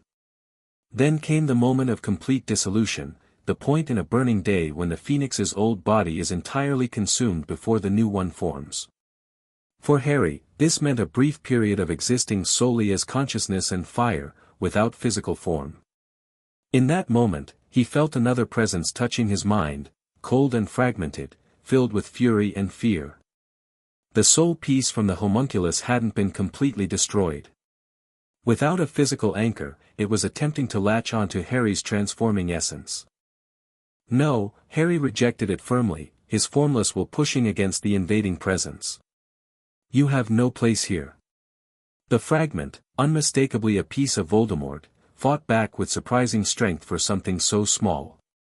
It sought any weakness, any foothold in Harry's Phoenix human essence. But Harry was in his element, literally fire itself, while the soul fragment was out of its depth, exposed and vulnerable. With a final surge of will, Harry enveloped the fragment in purifying Phoenix fire, burning away its last vestiges of consciousness. The rebirth process accelerated, his body beginning to reform from the center outward.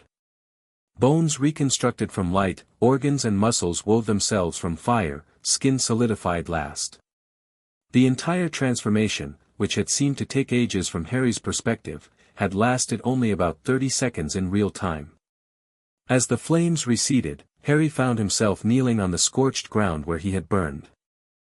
His clothes had been consumed, but his Phoenix magic had formed a new covering, a simple robe of deep red that seemed woven from solidified flame. The clearing was eerily quiet. The battle had paused as everyone witnessed his burning day. Bellatrix stared with a mixture of horror and fascination, while Dumbledore's expression showed concern tempered with wonder. Harry rose shakily to his feet, feeling simultaneously exhausted and energized. Each burning day changed him, and this one was no exception. His senses felt sharper, his connection to Phoenix magic deeper.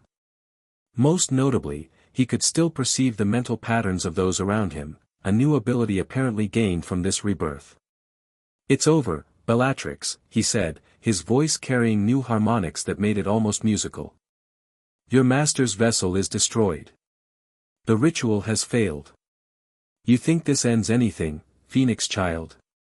Bellatrix snarled, backing toward the trees. "The Dark Lord has many paths to return. This was merely one possibility." Before anyone could stop her, she disapparated with a crack that sounded like mocking laughter. Harry turned his attention to the Longbottoms, who were still protected by Dumbledore's shield. To his amazement, they were sitting up, looking around with growing awareness in their eyes. "Did it work?" he asked, approaching cautiously. Dumbledore lowered his shield, his expression cautiously hopeful. "Frank? Alice? Can you understand me?"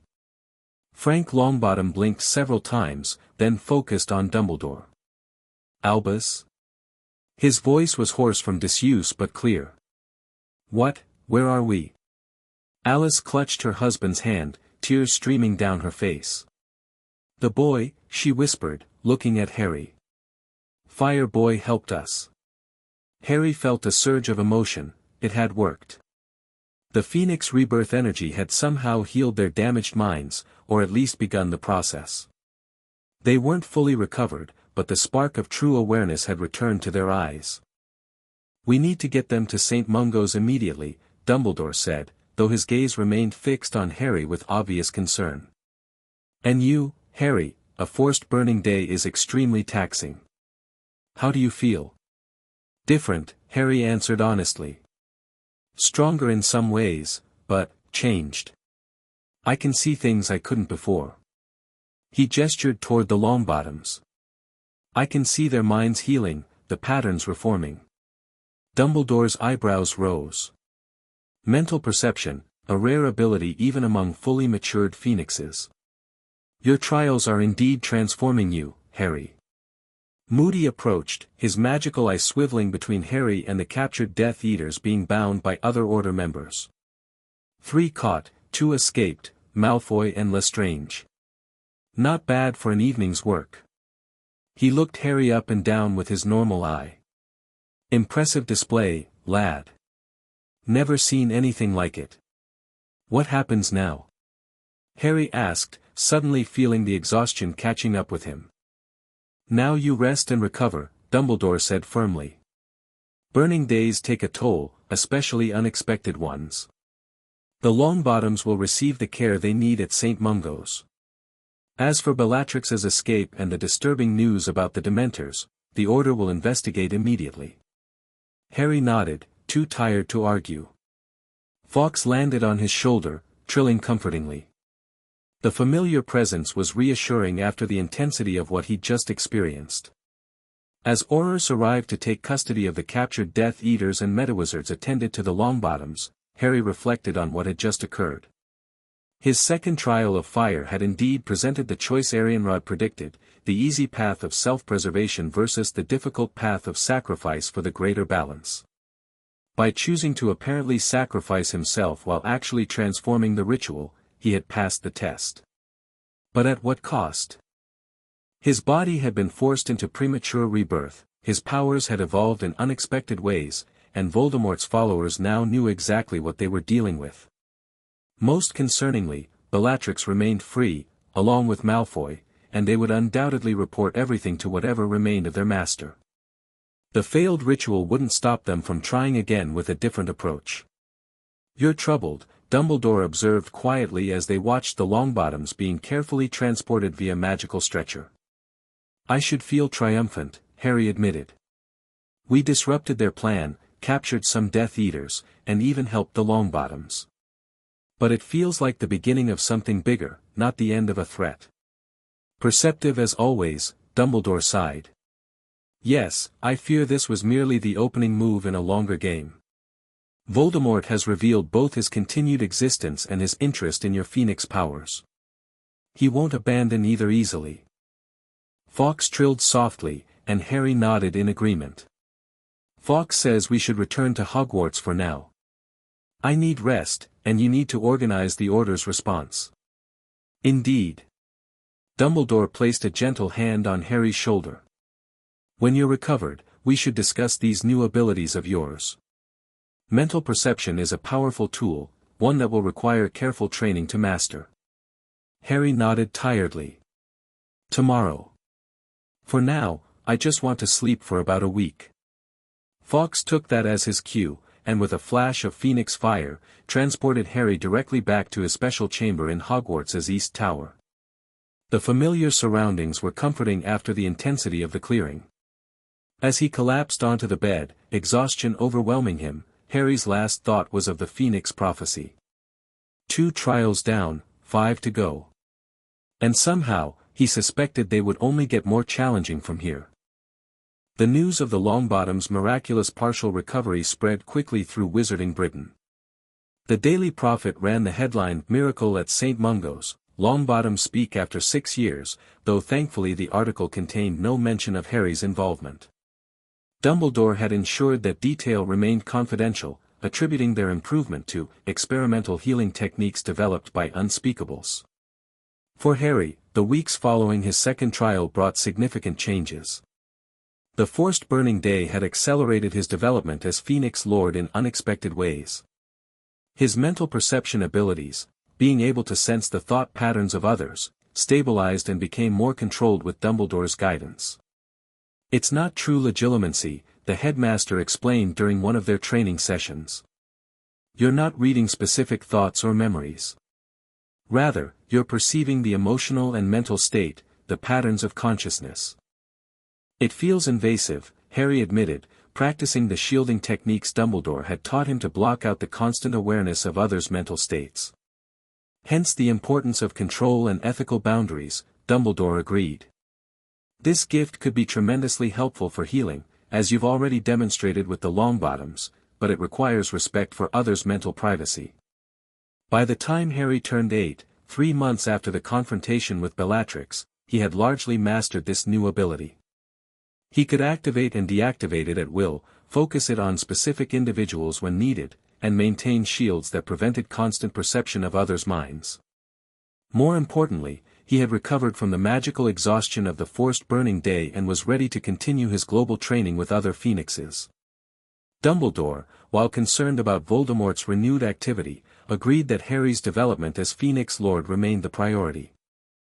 However, the headmaster cautioned, "I believe we should implement additional security measures. The events at the clearing demonstrated that Voldemort's followers are actively tracking you. What do you suggest?" Harry asked. "A modified Fidelius charm, not tied to a location, but to your Phoenix nature itself.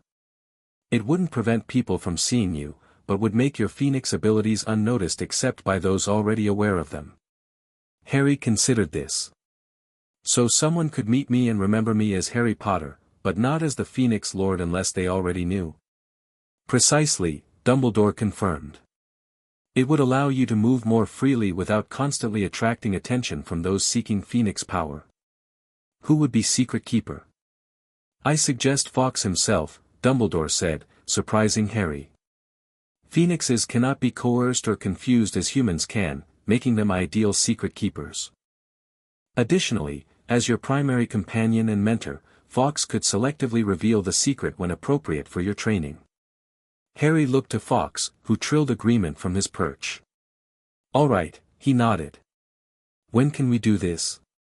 The Fidelius ritual took place that evening in the Hogwarts Astronomy Tower, a location chosen for its clear connection to the stars, which strengthened certain types of concealment magic.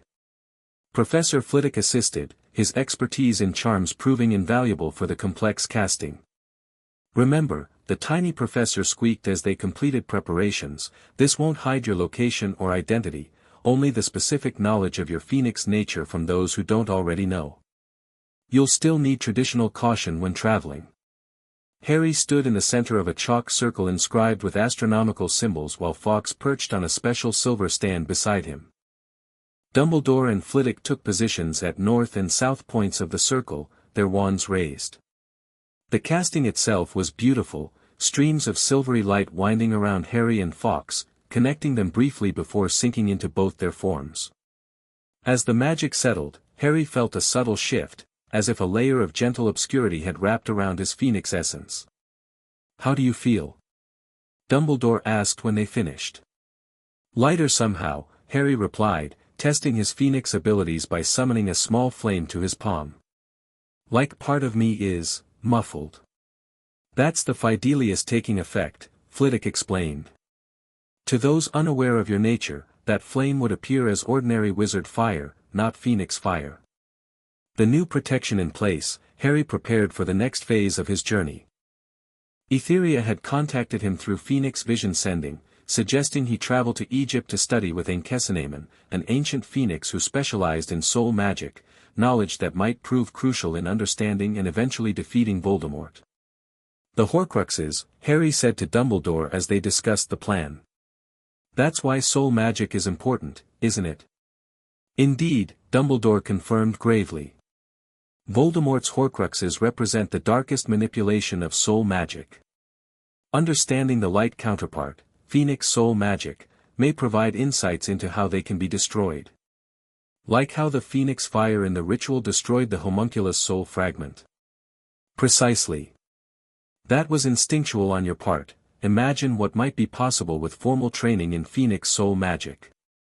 2 days later, Harry and Fawkes departed for Egypt, flame-traveling directly to an ancient temple complex half buried in sand, far from tourist areas or Muggle settlements. The temple, dedicated to Bennu, the Egyptian phoenix deity, had been hidden from human discovery by powerful magic for over 3,000 years. Infiltration waited for them in the central chamber, a phoenix of breathtaking beauty, with plumage that shifted between gold and deepest blue depending on how the light struck it. Unlike most phoenixes who were roughly swan-sized, Ankhesenamen was massive, nearly as large as a hippogriff, with a wingspan that could easily shadow several humans. Phoenix Lord, her mental voice greeted Harry, regal and ancient. You honor this temple with your presence. The honor is mine, Ancient One, Harry replied in Phoenix language, bowing deeply. Thank you for agreeing to teach me. The fragmentation of souls concerns all magical beings, she responded, her thought voice grave. What the pale wizard has done creates instability in the fabric of magic itself. You must understand soul magic to counter this threat. Thus began what would prove to be Harry's most challenging training yet. Soul magic was nothing like the physical phoenix abilities he had mastered previously. It dealt with the most fundamental aspects of existence, the essence of being that transcended physical form. For the first month, Harry simply meditated in the temple's inner sanctum, learning to perceive the different layers of his own being, physical body, magical core, emotional self, and finally, soul essence. This last level was the most difficult to access, requiring a state of consciousness halfway between waking and the burning day transition. It's like trying to look at your own eyes without a mirror, Harry complained one evening to Fawkes after a particularly frustrating session. Fawkes trilled sympathetically but urged patience. This training couldn't be rushed. Gradually, Harry began to perceive his soul, a brilliant, complex structure of light and intention that contained the true essence of his being. More fascinating was how his phoenix transformation had affected it. His soul showed the characteristic pattern of a phoenix's eternal nature interwoven with human individuality, creating something unique in magical history. Now you begin to understand why the Dark Wizard seeks phoenix essence, Ankhesenamen observed during one training session. Phoenix souls contain the pattern of eternal renewal, the very thing his fragmented soul lacks. So Voldemort wants phoenix powers to compensate for what he lost by creating Horcruxes? Harry asked. Yes and no, the ancient phoenix replied. His fragmentation was intentional, a misguided attempt to achieve immortality through division rather than renewal. What he now seeks is the power of renewal without surrendering the perceived security of division. He wants the best of both worlds, Harry summarized. Horcrux insurance against death plus Phoenix ability to create new bodies. Precisely. A perversion of the natural order that would create profound magical instability if achieved. Over the following months, Harry's training progressed from perception to interaction with soul magic. He learned to extend his awareness to perceive the souls of others, a more advanced version of the mental perception he had gained during his second burning day. He practiced carefully with Fawkes and later with desert creatures Ankhesenamen brought to the temple. The most powerful lesson came when the ancient phoenix took Harry to witness a natural death, an elderly wizard who had lived as the temple's solitary caretaker for over a century, now peacefully approaching his end. Are we just going to watch him die? Harry asked uncertainly as they entered the simple chamber where the ancient caretaker lay. No, Ankhesenamen replied. We are going to assist his transition and learn from it. Death is not to be feared, Phoenix Lord, but understood as part of the great cycle. The old caretaker, Nebu, recognized Ankhesenamen immediately, his wrinkled face lighting up at the sight of the magnificent phoenix. When Harry was introduced as the Phoenix Lord, he showed no surprise, merely a gentle acceptance. I have waited to meet you, Nebu said in heavily accented English. The prophecies spoke of your coming at the end of my watch. Harry sat beside the old man's bed, unsure what was expected of him. Ankhesenamen perched nearby, her mental voice guiding Harry, open your soul perception. Watch carefully what happens as his physical form releases his essence. For 3 days, Harry remained with Nebu, talking with the old caretaker, listening to stories of his long life serving the temple, and learning ancient Egyptian magic largely forgotten by the modern wizarding world. All the while, Harry practiced perceiving Nebu's soul, a beautiful, complex structure gradually loosening its attachment to his failing body. On the third night, Nebu's breathing became labored. It is time, he whispered, reaching for Harry's hand. The final lesson, Phoenix Lord. Enkesenamen moved to the head of the bed, her wings spread wide. Now, Harry. Extend your perception fully.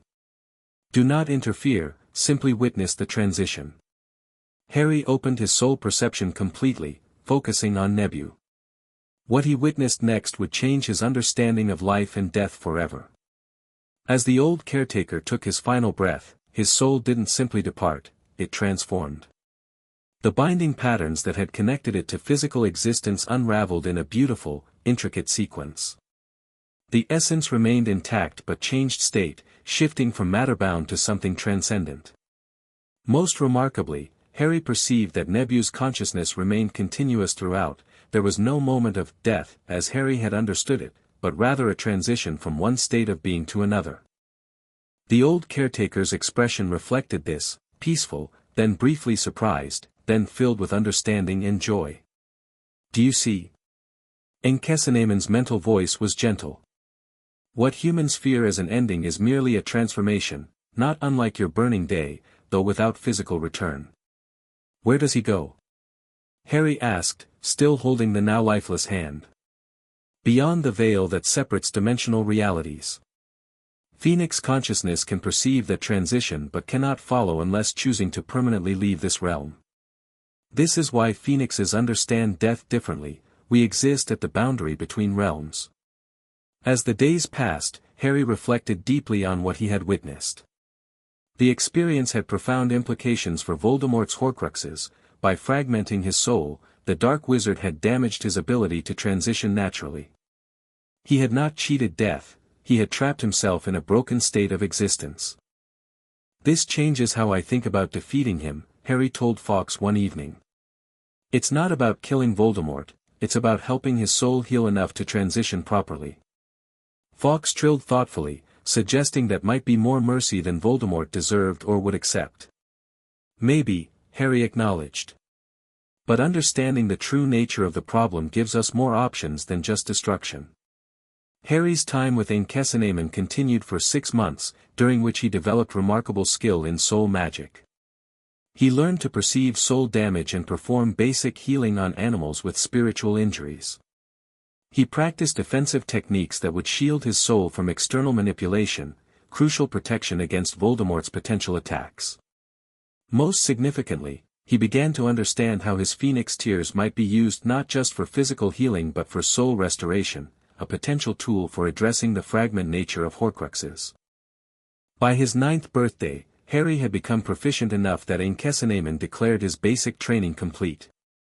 The rest, she told him, will come through experience and your own burning days, which further integrate your phoenix and human natures.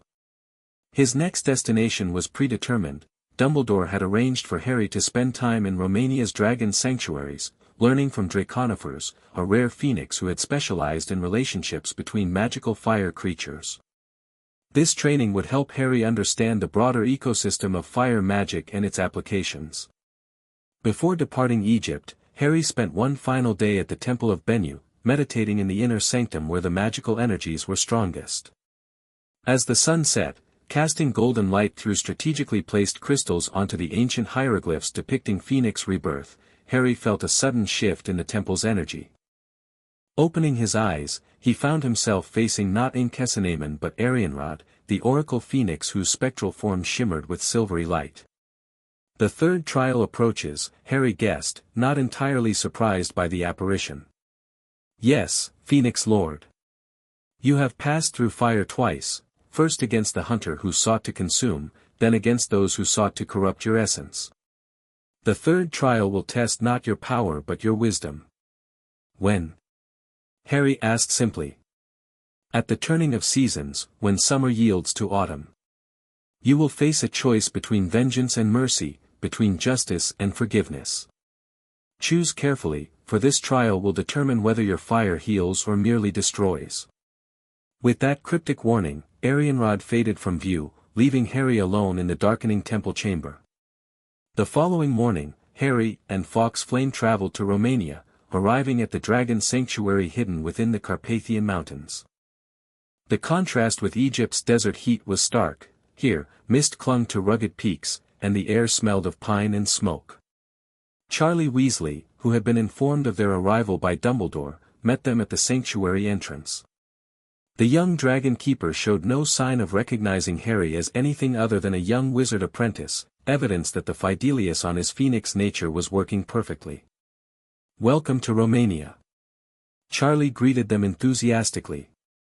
"Dumbledore said you had a special interest in fire creatures.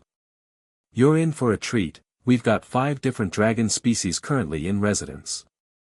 Harry grinned at the redhead's infectious enthusiasm. "Thanks for having us. I've been looking forward to seeing dragons up close." "Just remember the first rule of dragon keeping," Charlie said with mock seriousness.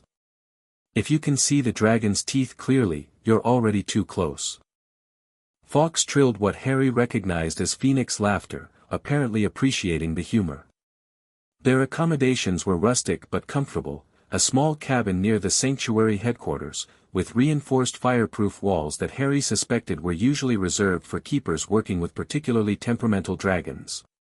Perfect for a Phoenix Lord still occasionally prone to fiery outbursts during dreams. Draconifers arrived the following day, making a dramatic entrance by flame traveling directly into the sanctuary's main canyon during feeding time. The dragons, normally territorial and aggressive toward intruders, fell oddly silent as the phoenix appeared, their massive heads turning to track his flight with uncharacteristic respect. Unlike most phoenixes with their red-gold plumage, Draconifers featured scales interspersed with his feathers, iridescent patterns that caught sunlight like polished metal. His tail was longer, more serpentine, and his head bore small horn-like crests that gave him a distinctly draconic appearance. "Phoenix Lord," he greeted Harry, landing on a rocky outcropping. "Your journey progresses well. You have mastered flame, begun to understand soul, now you must learn harmony with your fellow fire beings." Harry soon discovered why this training phase had been scheduled after his soul magic education. Draconifer's specialty involved creating psychic bonds with fire creatures, connections that allowed for communication and cooperation without dominance or control. "Dragons aren't just big reptiles that breathe fire," Charlie explained during Harry's orientation. "They're magical cores with wings and scales. Their fire comes from their very essence, not unlike phoenixes, though with less, regenerative properties." This perspective proved crucial as Harry began working with the sanctuary's dragons under Draconifer's guidance.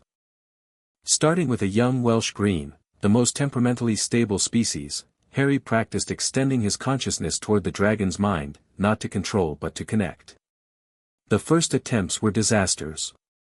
The dragon either ignored his mental approach entirely or responded with alarming territorial aggression. After a particularly close call involving a blast of fire that would have seriously injured a normal wizard, but merely singed Harry's eyebrows, Draconifers intervened with feedback. "You approach as a human wizard seeking to impose order," the Phoenix Dragon hybrid observed. "Dragons respond to essence, not intention. Show your fire nature first, then extend awareness." Harry adjusted his technique, drawing his phoenix fire closer to the surface before attempting contact. The difference was immediate and dramatic. The Welsh Green's hostile posture relaxed, her massive head tilting with new curiosity as she sensed the phoenix essence within Harry. When he extended his consciousness again, she accepted the connection, allowing Harry a glimpse into dragon perception, a world defined by thermal patterns, magical currents, and territorial boundaries. Her thoughts weren't human-like but operated on a more primal level of instinct combined with a surprisingly complex emotional range. "Amazing," Harry breathed as he carefully withdrew from the connection. "She doesn't think in words at all, it's all sensory images and emotional states." Draconifers trilled approval. "Now you begin to understand. Different fire beings perceive reality through different frameworks, yet all are connected through the essence of fire itself." Over the weeks that followed, Harry practiced with each dragon species in the sanctuary, learning their unique perceptual frameworks and communication styles. The fierce Hungarian horntail perceived the world as a constant challenge to its dominance. The Chinese fireball experienced reality as a complex social hierarchy. The Norwegian ridgeback processed everything through intense curiosity tempered by caution. Most fascinating was the ancient Ukrainian iron belly, the sanctuary's oldest resident at nearly 200 years. Its mind operated on a time scale vastly different from humans, with thoughts that unfolded over days rather than seconds. Connecting with this dragon required Harry to adjust his own temporal perception, slowing his consciousness to match its rhythm. The benefits of this training quickly became apparent. Harry's mental perception abilities, gained during his second burning day, refined significantly. He learned to distinguish between different types of consciousness, to adapt his approach to match various mental frameworks, and to establish connections without intrusion. As September approached, bringing with it the turning of seasons Arianrod had mentioned, Harry grew increasingly watchful for signs of his third trial. The oracle had said it would test his wisdom rather than power, involving a choice between vengeance and mercy. He didn't have to wait long for the test to present itself. On the autumn equinox, as sanctuary workers prepared for a special celestial observation ritual practiced by Romanian wizards, an alarm sounded throughout the compound. Emergency flares shot into the air, coated red and purple, the signal for a poacher attack in progress. "That's the Hungarian horntail enclosure," Charlie shouted, grabbing his emergency kit. "All hands respond." Harry and Fawkes exchanged a quick glance before flame-traveling directly to the location. They arrived to find chaos. The massive horntail was thrashing in distress, blood streaming from wounds along its flanks where scales had been forcibly removed. 3 figures in dark clothing were attempting to subdue the dragon with specialized chains and hooks, while 2 more stood guard, firing spells at approaching sanctuary workers. Harry's first impulse was pure rage. Dragon poaching was among the cruelest practices in the wizarding world. The creatures were partially skinned alive for their valuable scales and parts, then left to die slowly from infection and exposure. Only the most callous, greedy wizards participated in such barbarity. Fawkes trilled a warning as Harry's skin began to glow with phoenix fire, sensing his building fury. The message was clear: this could be the trial Arianrod predicted, a test of whether his fire healed or merely destroyed. Taking a deep breath, Harry forced himself to assess the situation carefully before acting. The dragon was injured but not critically. The poachers were well equipped with specialized tools, suggesting this was a professional operation. The sanctuary workers were being held at bay by shield charms, unable to approach. Harry flame-traveled to a position directly between the poachers and the dragon, materializing in a burst of fire that momentarily startled everyone present. "Step away from the dragon," he commanded, his voice carrying phoenix harmonics that made several poachers flinch. The apparent leader, a stocky man with a scarred face, recovered quickly. "Mind your own business, boy. This doesn't concern you." "All magical creatures concern me," Harry replied evenly, beginning to circle to draw their attention away from both the dragon and the approaching sanctuary workers. "Especially when they're being tortured for profit." The leader barked a laugh. "Torture? It's a dragon. They don't feel pain like we do." He gestured to his companions. "Stun the kid and finish the job. Those scales are worth 1,000 galleons each." 2 poachers raised their wands, firing stunning spells simultaneously. Harry didn't bother with a shield, his phoenix nature simply absorbed the red light, converting it to fuel for his own magic. "That won't work on me," he informed them calmly, continuing his approach. "Last chance to surrender peacefully." The leader's expression darkened. Avada! Before he could complete the killing curse, Fawkes dive-bombed him, talons raking across his wand hand. The man howled in pain, dropping his wand as he clutched his bleeding fingers. The confrontation devolved into chaos. The other poachers began firing increasingly dangerous curses, which Harry either absorbed or deflected with practiced ease. Sanctuary workers, led by Charlie, engaged the 2 guard poachers in fierce duels. Throughout the battle, Harry remained conscious of the injured horntail behind him, still thrashing against its restraints and growing more distressed by the minute. If the dragon broke free in its current state, it might attack indiscriminately, endangering everyone. Making a split-second decision, Harry flame-traveled directly onto the dragon's back, between its massive wing joints. The horntail roared in surprise but didn't immediately try to throw him off, perhaps recognizing his phoenix nature on some instinctual level. Drawing on his training with draconifers, Harry established a connection with the dragon's consciousness while simultaneously beginning to heal its wounds with phoenix tears. The mental contact was jarring, filled with pain, rage, and a desperate desire for revenge against the creatures who had hurt it. "I understand," Harry projected, pushing calming energy through the connection. "They hurt you. They took what wasn't theirs to take. You want justice." The dragon's consciousness surged against his, demanding freedom to exact vengeance. It projected vivid images of crushing the poachers, burning them to ash, tearing them apart. And there it was, the choice Arianrod had predicted. Harry could release the dragon to exact revenge on the poachers, which they arguably deserved. It would be justice of a primal kind. Or he could choose a more difficult path, healing not just the dragon's body but its rage-filled mind, preventing the cycle of violence from expanding. "They will face justice," Harry promised the dragon, continuing to pour healing energy into its wounds. "But not through death. Not through more pain. That's what separates us from them, we can choose better." The horntail's consciousness resisted at first, centuries of instinct demanding blood for blood. But as Harry's phoenix healing spread through its body, the physical relief began to affect its emotional state as well. Gradually, its rage subsided enough for rational communication. Below them, the battle had turned decisively in the sanctuary's favor. All 5 poachers were now captured, bound in magical restraints while Charlie and other workers secured the area. They watched in amazement as Harry visibly calmed the massive dragon that had been on the verge of a killing rampage minutes earlier. When Harry finally broke the connection and slid from the horntail's back, the dragon was calm, its wounds healed, its mind balanced once more. It regarded Harry with newfound respect, not submission, but acknowledgement of a fellow fire being worthy of consideration.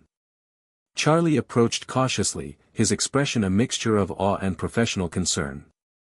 "That was... I've never seen anything like it. How did you calm a raging horntail?" Harry, remembering the fidelius on his phoenix nature, simply shrugged. "Just a technique I've been learning with draconifers. Nothing special." The captured poachers told a different story. "He absorbed our spells," one was saying to a sanctuary security wizard. "Like they were nothing. And his eyes, they burned gold when he was angry." Thankfully, such reports were dismissed as the exaggerations of criminals trying to deflect attention from their crimes. The leader of the poaching ring, now identified as Gaius Montmorency, a notorious supplier to the dark artifacts market, was particularly vehement. "The boy is unnatural," he spat as Romanian magical authorities arrived to take custody of the group. "No child should have that kind of power. It's wrong." As the poachers were led away, Harry approached Montmorency, something compelling him to confront the man directly. The poacher's eyes widened with fear as Harry stopped before him. "You said dragons don't feel pain like we do," Harry said quietly. "But that's not true. I felt what the horntail felt when you carved away its scales. Every cut, every tear."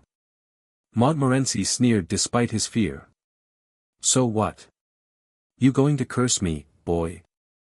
Make me feel the same pain?" And here was the second aspect of the trial, not just sparing the poachers from the dragon's vengeance, but choosing how to handle them himself. Harry could ensure Montmorency experienced exactly what he had inflicted on countless dragons over his career. Phoenix magic made such retribution possible. Instead, Harry placed his hand on the man's chest, directly over his heart. "No. I'm going to do something worse." Using the soul magic Ankesinaman had taught him, Harry briefly connected with Montmorency's consciousness, not to harm but to reveal. "I'm going to show you what you've done. Every creature, every moment of suffering you caused." The poacher's expression changed from defiance to horror as Harry fed him compressed impressions gathered from the horntail's memories, not just this dragon, but echoes of all dragons who had suffered similar fates at human hands. Not physical pain, but understanding, brutal, inescapable comprehension of the consequences of his actions. When Harry removed his hand, Montmorency collapsed to his knees, tears streaming down his weather-beaten face. What did you do to me?" he gasped. "Gave you the capacity to feel empathy," Harry answered simply. "The rest is up to you." As the authorities led the shaken man away, Draconifers landed beside Harry, his unusual eyes glinting with approval. "You chose wisely, Phoenix Lord. Healing rather than vengeance. Understanding rather than punishment." "It wasn't easy," Harry admitted. "Part of me wanted to let the Horntail have its revenge." "That is precisely why it was a trial," the Phoenix Dragon replied. "Easy choices require no wisdom. Difficult ones forge the spirit." That evening, as sanctuary workers celebrated the successful rescue and capture of the poaching ring, Harry sat alone on a high ridge overlooking the dragon enclosures. The encounter had left him thoughtful, not triumphant. Fawkes joined him silently, perching on a nearby rock. After a while, the phoenix trilled a question. "No, I don't regret my choice," Harry answered. "But I'm not sure Montmorency will actually change. Understanding doesn't automatically lead to redemption." Fawkes's response was philosophical. Choice was what mattered, both Harry's and Montmorency's. The Phoenix Lord could open the door to empathy, but the poacher would have to choose to walk through it. 3 trials down, Harry mused, watching the stars emerge in the darkening sky. 4 to go. And they seemed to be getting more complex, less straightforward. The Phoenix trilled agreement, adding that this was the nature of growth, from simple challenges of power to complex questions of wisdom and purpose. As if summoned by the conversation, a now familiar silvery light manifested before them. Arianrod's spectral form took shape, more defined than Harry had seen previously. "You have passed the 3rd trial, Phoenix Lord," she confirmed. "Your fire now demonstrates the capacity to heal not just bodies but minds and hearts, the true power of Phoenix magic." "What comes next?" Harry asked, though he suspected he already knew the answer. "The 4th trial approaches more swiftly than you might expect. It will test not your power or wisdom, but your identity, who you choose to be when all labels and expectations are stripped away." "When will it happen?"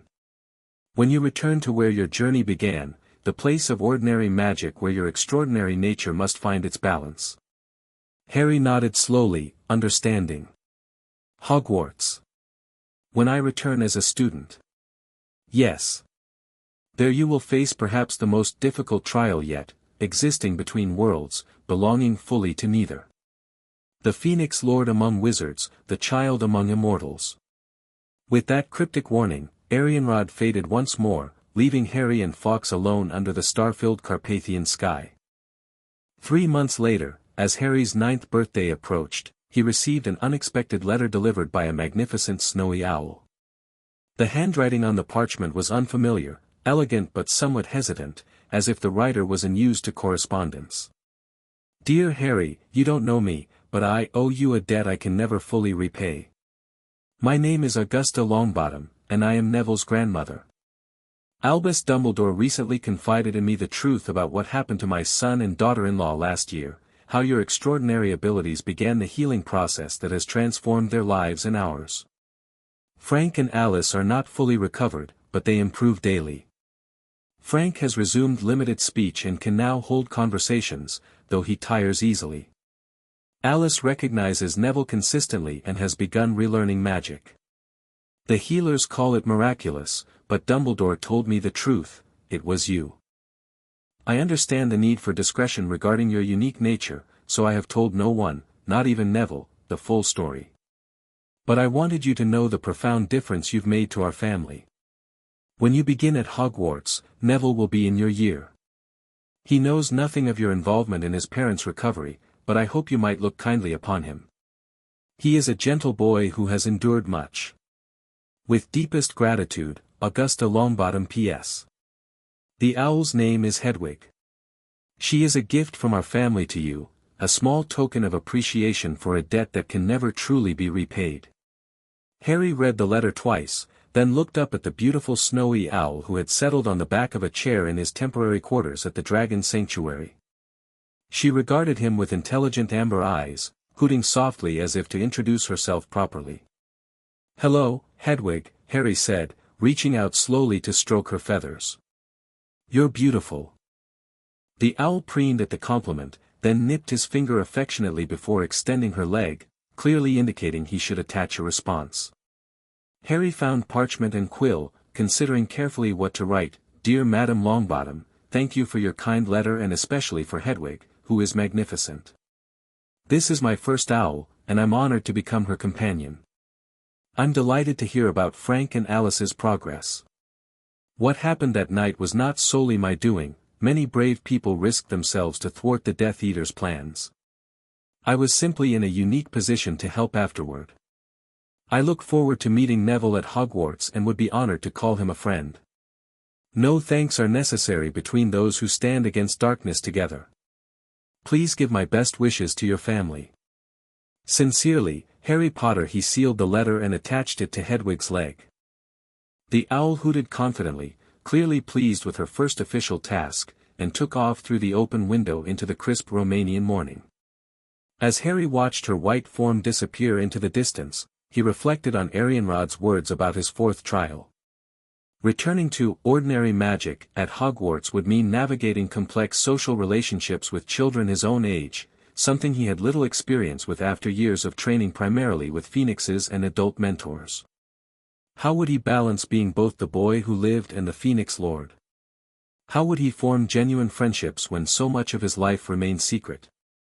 These questions would form the crucible of his next trial, not a single dramatic moment like facing Rithkal or Bellatrix, but a sustained challenge of identity and belonging.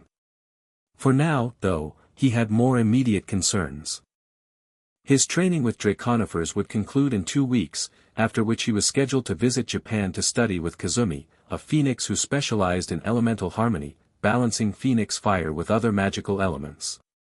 As Harry packed his few belongings in preparation for the next phase of his journey, he found himself looking forward to the challenges ahead.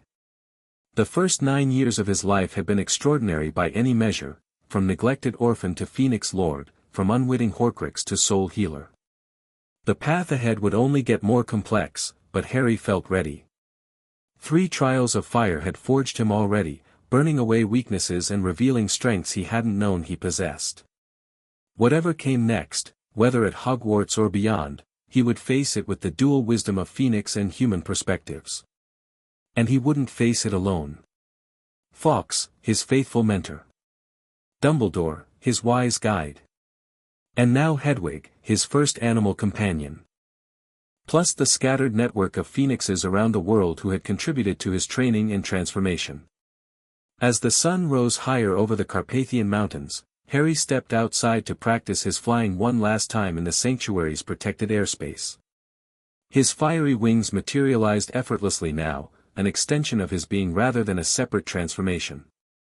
Soaring above the dragon enclosures, feeling the rush of wind against his face, Harry experienced a moment of perfect clarity, a glimpse of what it truly meant to be the Phoenix Lord.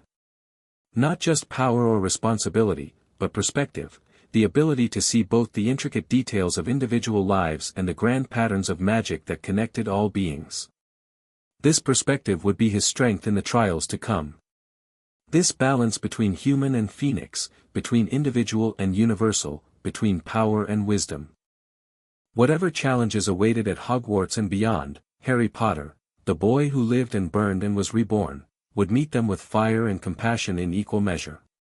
Chapter 3, Return to Ashes. The Japanese mountain peaks vanished in a burst of flame as Harry and Fawkes materialized on a familiar Scottish hillside. Crisp autumn air replaced the humid warmth of Kyoto, and Harry took a deep breath, savoring the scent of pine and heather. After 2 years studying with Kazumi, learning to harmonize phoenix fire with the other elemental magics, he was back in Britain. Back where it all began. Time to become a Hogwarts student. Feels weird, doesn't it? Harry said to Fawkes, who had perched on a nearby boulder. Coming full circle. Fawkes trilled in agreement, his scarlet and gold plumage vibrant against the grey Scottish sky. The Phoenix had been Harry's constant companion for 8 years now, ever since rescuing him from the Dursley's cupboard. Harry looked down at himself, checking that the Fidelius charm on his Phoenix nature was still functioning properly. No telltale glow emanated from his skin, no hint of fire flickered in his eyes. To anyone unaware of his true nature, he would appear to be just another 11-year-old wizard, albeit one with an unusual Phoenix companion. Hogwarts Express leaves tomorrow, Harry reminded Fawkes, pulling a battered pocket watch from his jeans. Another gift from Nicholas Flamel, the timepiece contained a shard of Phoenix-blessed crystal that helped Harry regulate his internal fire. We should meet Hagrid in Diagon Alley in 2 hours. Fawkes gave a questioning trill. I know we could flame travel straight there, Harry replied with a grin, but I think it's better if I arrive like a normal student. The whole point of coming to Hogwarts is to learn how to exist in both worlds, right? The Phoenix nodded, though his expression suggested he found human transportation needlessly complicated. Besides, Harry added, I'm curious about the train. 8 years traveling instantly by flame, I've never actually experienced a proper journey. After 8 years as the Phoenix Lord, Harry had mastered the ability to blend in when necessary. As he made his way to London via mundane means, a portkey Dumbledore had provided to King's Cross, followed by the Underground to Charing Cross Road, he kept his Phoenix fire carefully contained, maintaining the illusion of ordinary human magic. The leaky cauldron looked exactly as Dumbledore had described it, an unassuming pub nestled between a bookshop and record store, invisible to the muggles who hurried past. Harry pulled his cap lower over his distinctive scar and stepped inside. The pub's dim interior buzzed with conversation. Witches and wizards of all descriptions clustered around worn wooden tables, drinking from pewter tankards and engaged in animated discussions. None paid particular attention to the small, black-haired boy who slipped through their midst toward the back door. Can I help you, young man? The barkeeper's voice stopped Harry in his tracks. Just heading to Diagon Alley, Harry replied, keeping his face partially averted. First year at Hogwarts. Ah. Shopping for supplies, then. The barkeeper, Tom, Harry recalled from Dumbledore's descriptions, smiled kindly. Need help with the wall? No, thank you. Harry Potter. The shout came from a wizard near the door who had spotted Harry's scar when he turned to speak to Tom. Instantly, the pub fell silent. Then, like a dam breaking, everyone surged toward him. Mr. Potter. An honor, truly an honor. Can I shake your hand, Mr. Potter? Doris Crockford, Mr. Potter. I can't believe I'm meeting you at last. Harry found himself surrounded, hands reaching to touch him, faces peering eagerly at his scar. His Phoenix fire stirred instinctively at the perceived threat, and he had to concentrate fiercely to keep it contained. The last thing he needed was to burst into flame in the middle of the leaky cauldron. Back up, the lot of ya. The booming voice cut through the commotion like a knife. The crowd parted to reveal an enormous bearded man, Rubeus Hagrid, keeper of keys and grounds at Hogwarts, right on schedule. Given the boy no room to breathe, Hagrid muttered disapprovingly. Come on, Harry. Got your school supplies to buy. Grateful for the rescue, Harry followed Hagrid to the back courtyard, where the gamekeeper tapped a sequence of bricks with his pink umbrella. The wall folded away, revealing the winding cobblestone street of Diagon Alley. Thanks for that, Harry said as they stepped through. I wasn't expecting quite that reaction. Should have warned ya, Hagrid replied apologetically. You're famous, after all. Defeatin' you-know-who as a baby, everyone knows your name. Harry nodded, though privately he reflected on the irony. These people celebrated him for something he barely remembered, while having no idea of the truly extraordinary things he'd accomplished since, or what he'd become. Where to first, he asked, deliberately changing the subject. Gringotts, Hagrid declared. Need to get ya some gold. And I've got official Hogwarts business there too. The Wizarding Bank stood imposingly at the far end of the alley, its white marble facade gleaming in the sunlight. As they climbed the steps, Harry noted the goblin guards watching him with unusual intensity.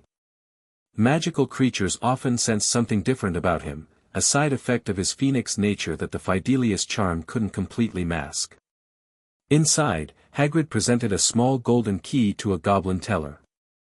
Mr. Harry Potter wishes to make a withdrawal. The goblin examined the key, then looked at Harry with narrowed eyes. Identity confirmation required for this vault, he said. Standard procedure for accounts dormant over 5 years. Oh, course, Hagrid agreed. What's he need to do? The goblin slid a small silver device across the counter. 1 drop of blood on the center stone. Hagrid looked uncomfortable. Is that really necessary? He's just a boy. It's fine, Hagrid, Harry assured him, taking the device. Blood magic was something he'd studied extensively with Ankhesenamen in Egypt. 1 drop would reveal nothing of his phoenix nature to the goblins. Or so he thought. When his blood touched the stone, it sizzled unusually, and the goblin's eyes widened. The creature recovered quickly, schooling his features back to professional impassivity, but Harry caught the momentary reaction. Identity confirmed, the goblin announced, a new note of respect in his voice. Griphook will take you to your vault. He leaned closer, adding quietly, and the director would be honored to meet with you after your business is concluded, Lord Potter. Harry blinked in surprise. Lord Potter. I don't have any titles. The goblin merely smiled enigmatically and summoned another goblin to escort them to the vaults. The cart ride through Gringotts tunnels was exhilarating, reminding Harry of flying with Solara over the Amazon rainforest, though considerably more enclosed. They stopped first at Harry's trust vault, where he collected a modest pile of galleons, sickles, and nuts. Hagrid then asked to visit Vault 713 on Hogwarts business, retrieving a small, grubby package that he tucked deep within his coat. When they returned to the main floor, Hagrid consulted a pocket watch. Blimey, look at the time. Tell ya what, Harry, why don't ya get measured for robes while I grab a quick pick-me-up at the Leaky Cauldron? That cart ride always does me in. Harry agreed, secretly relieved at the chance to the end. Thank you for watching this video. Please be sure to subscribe to our channel and like this video.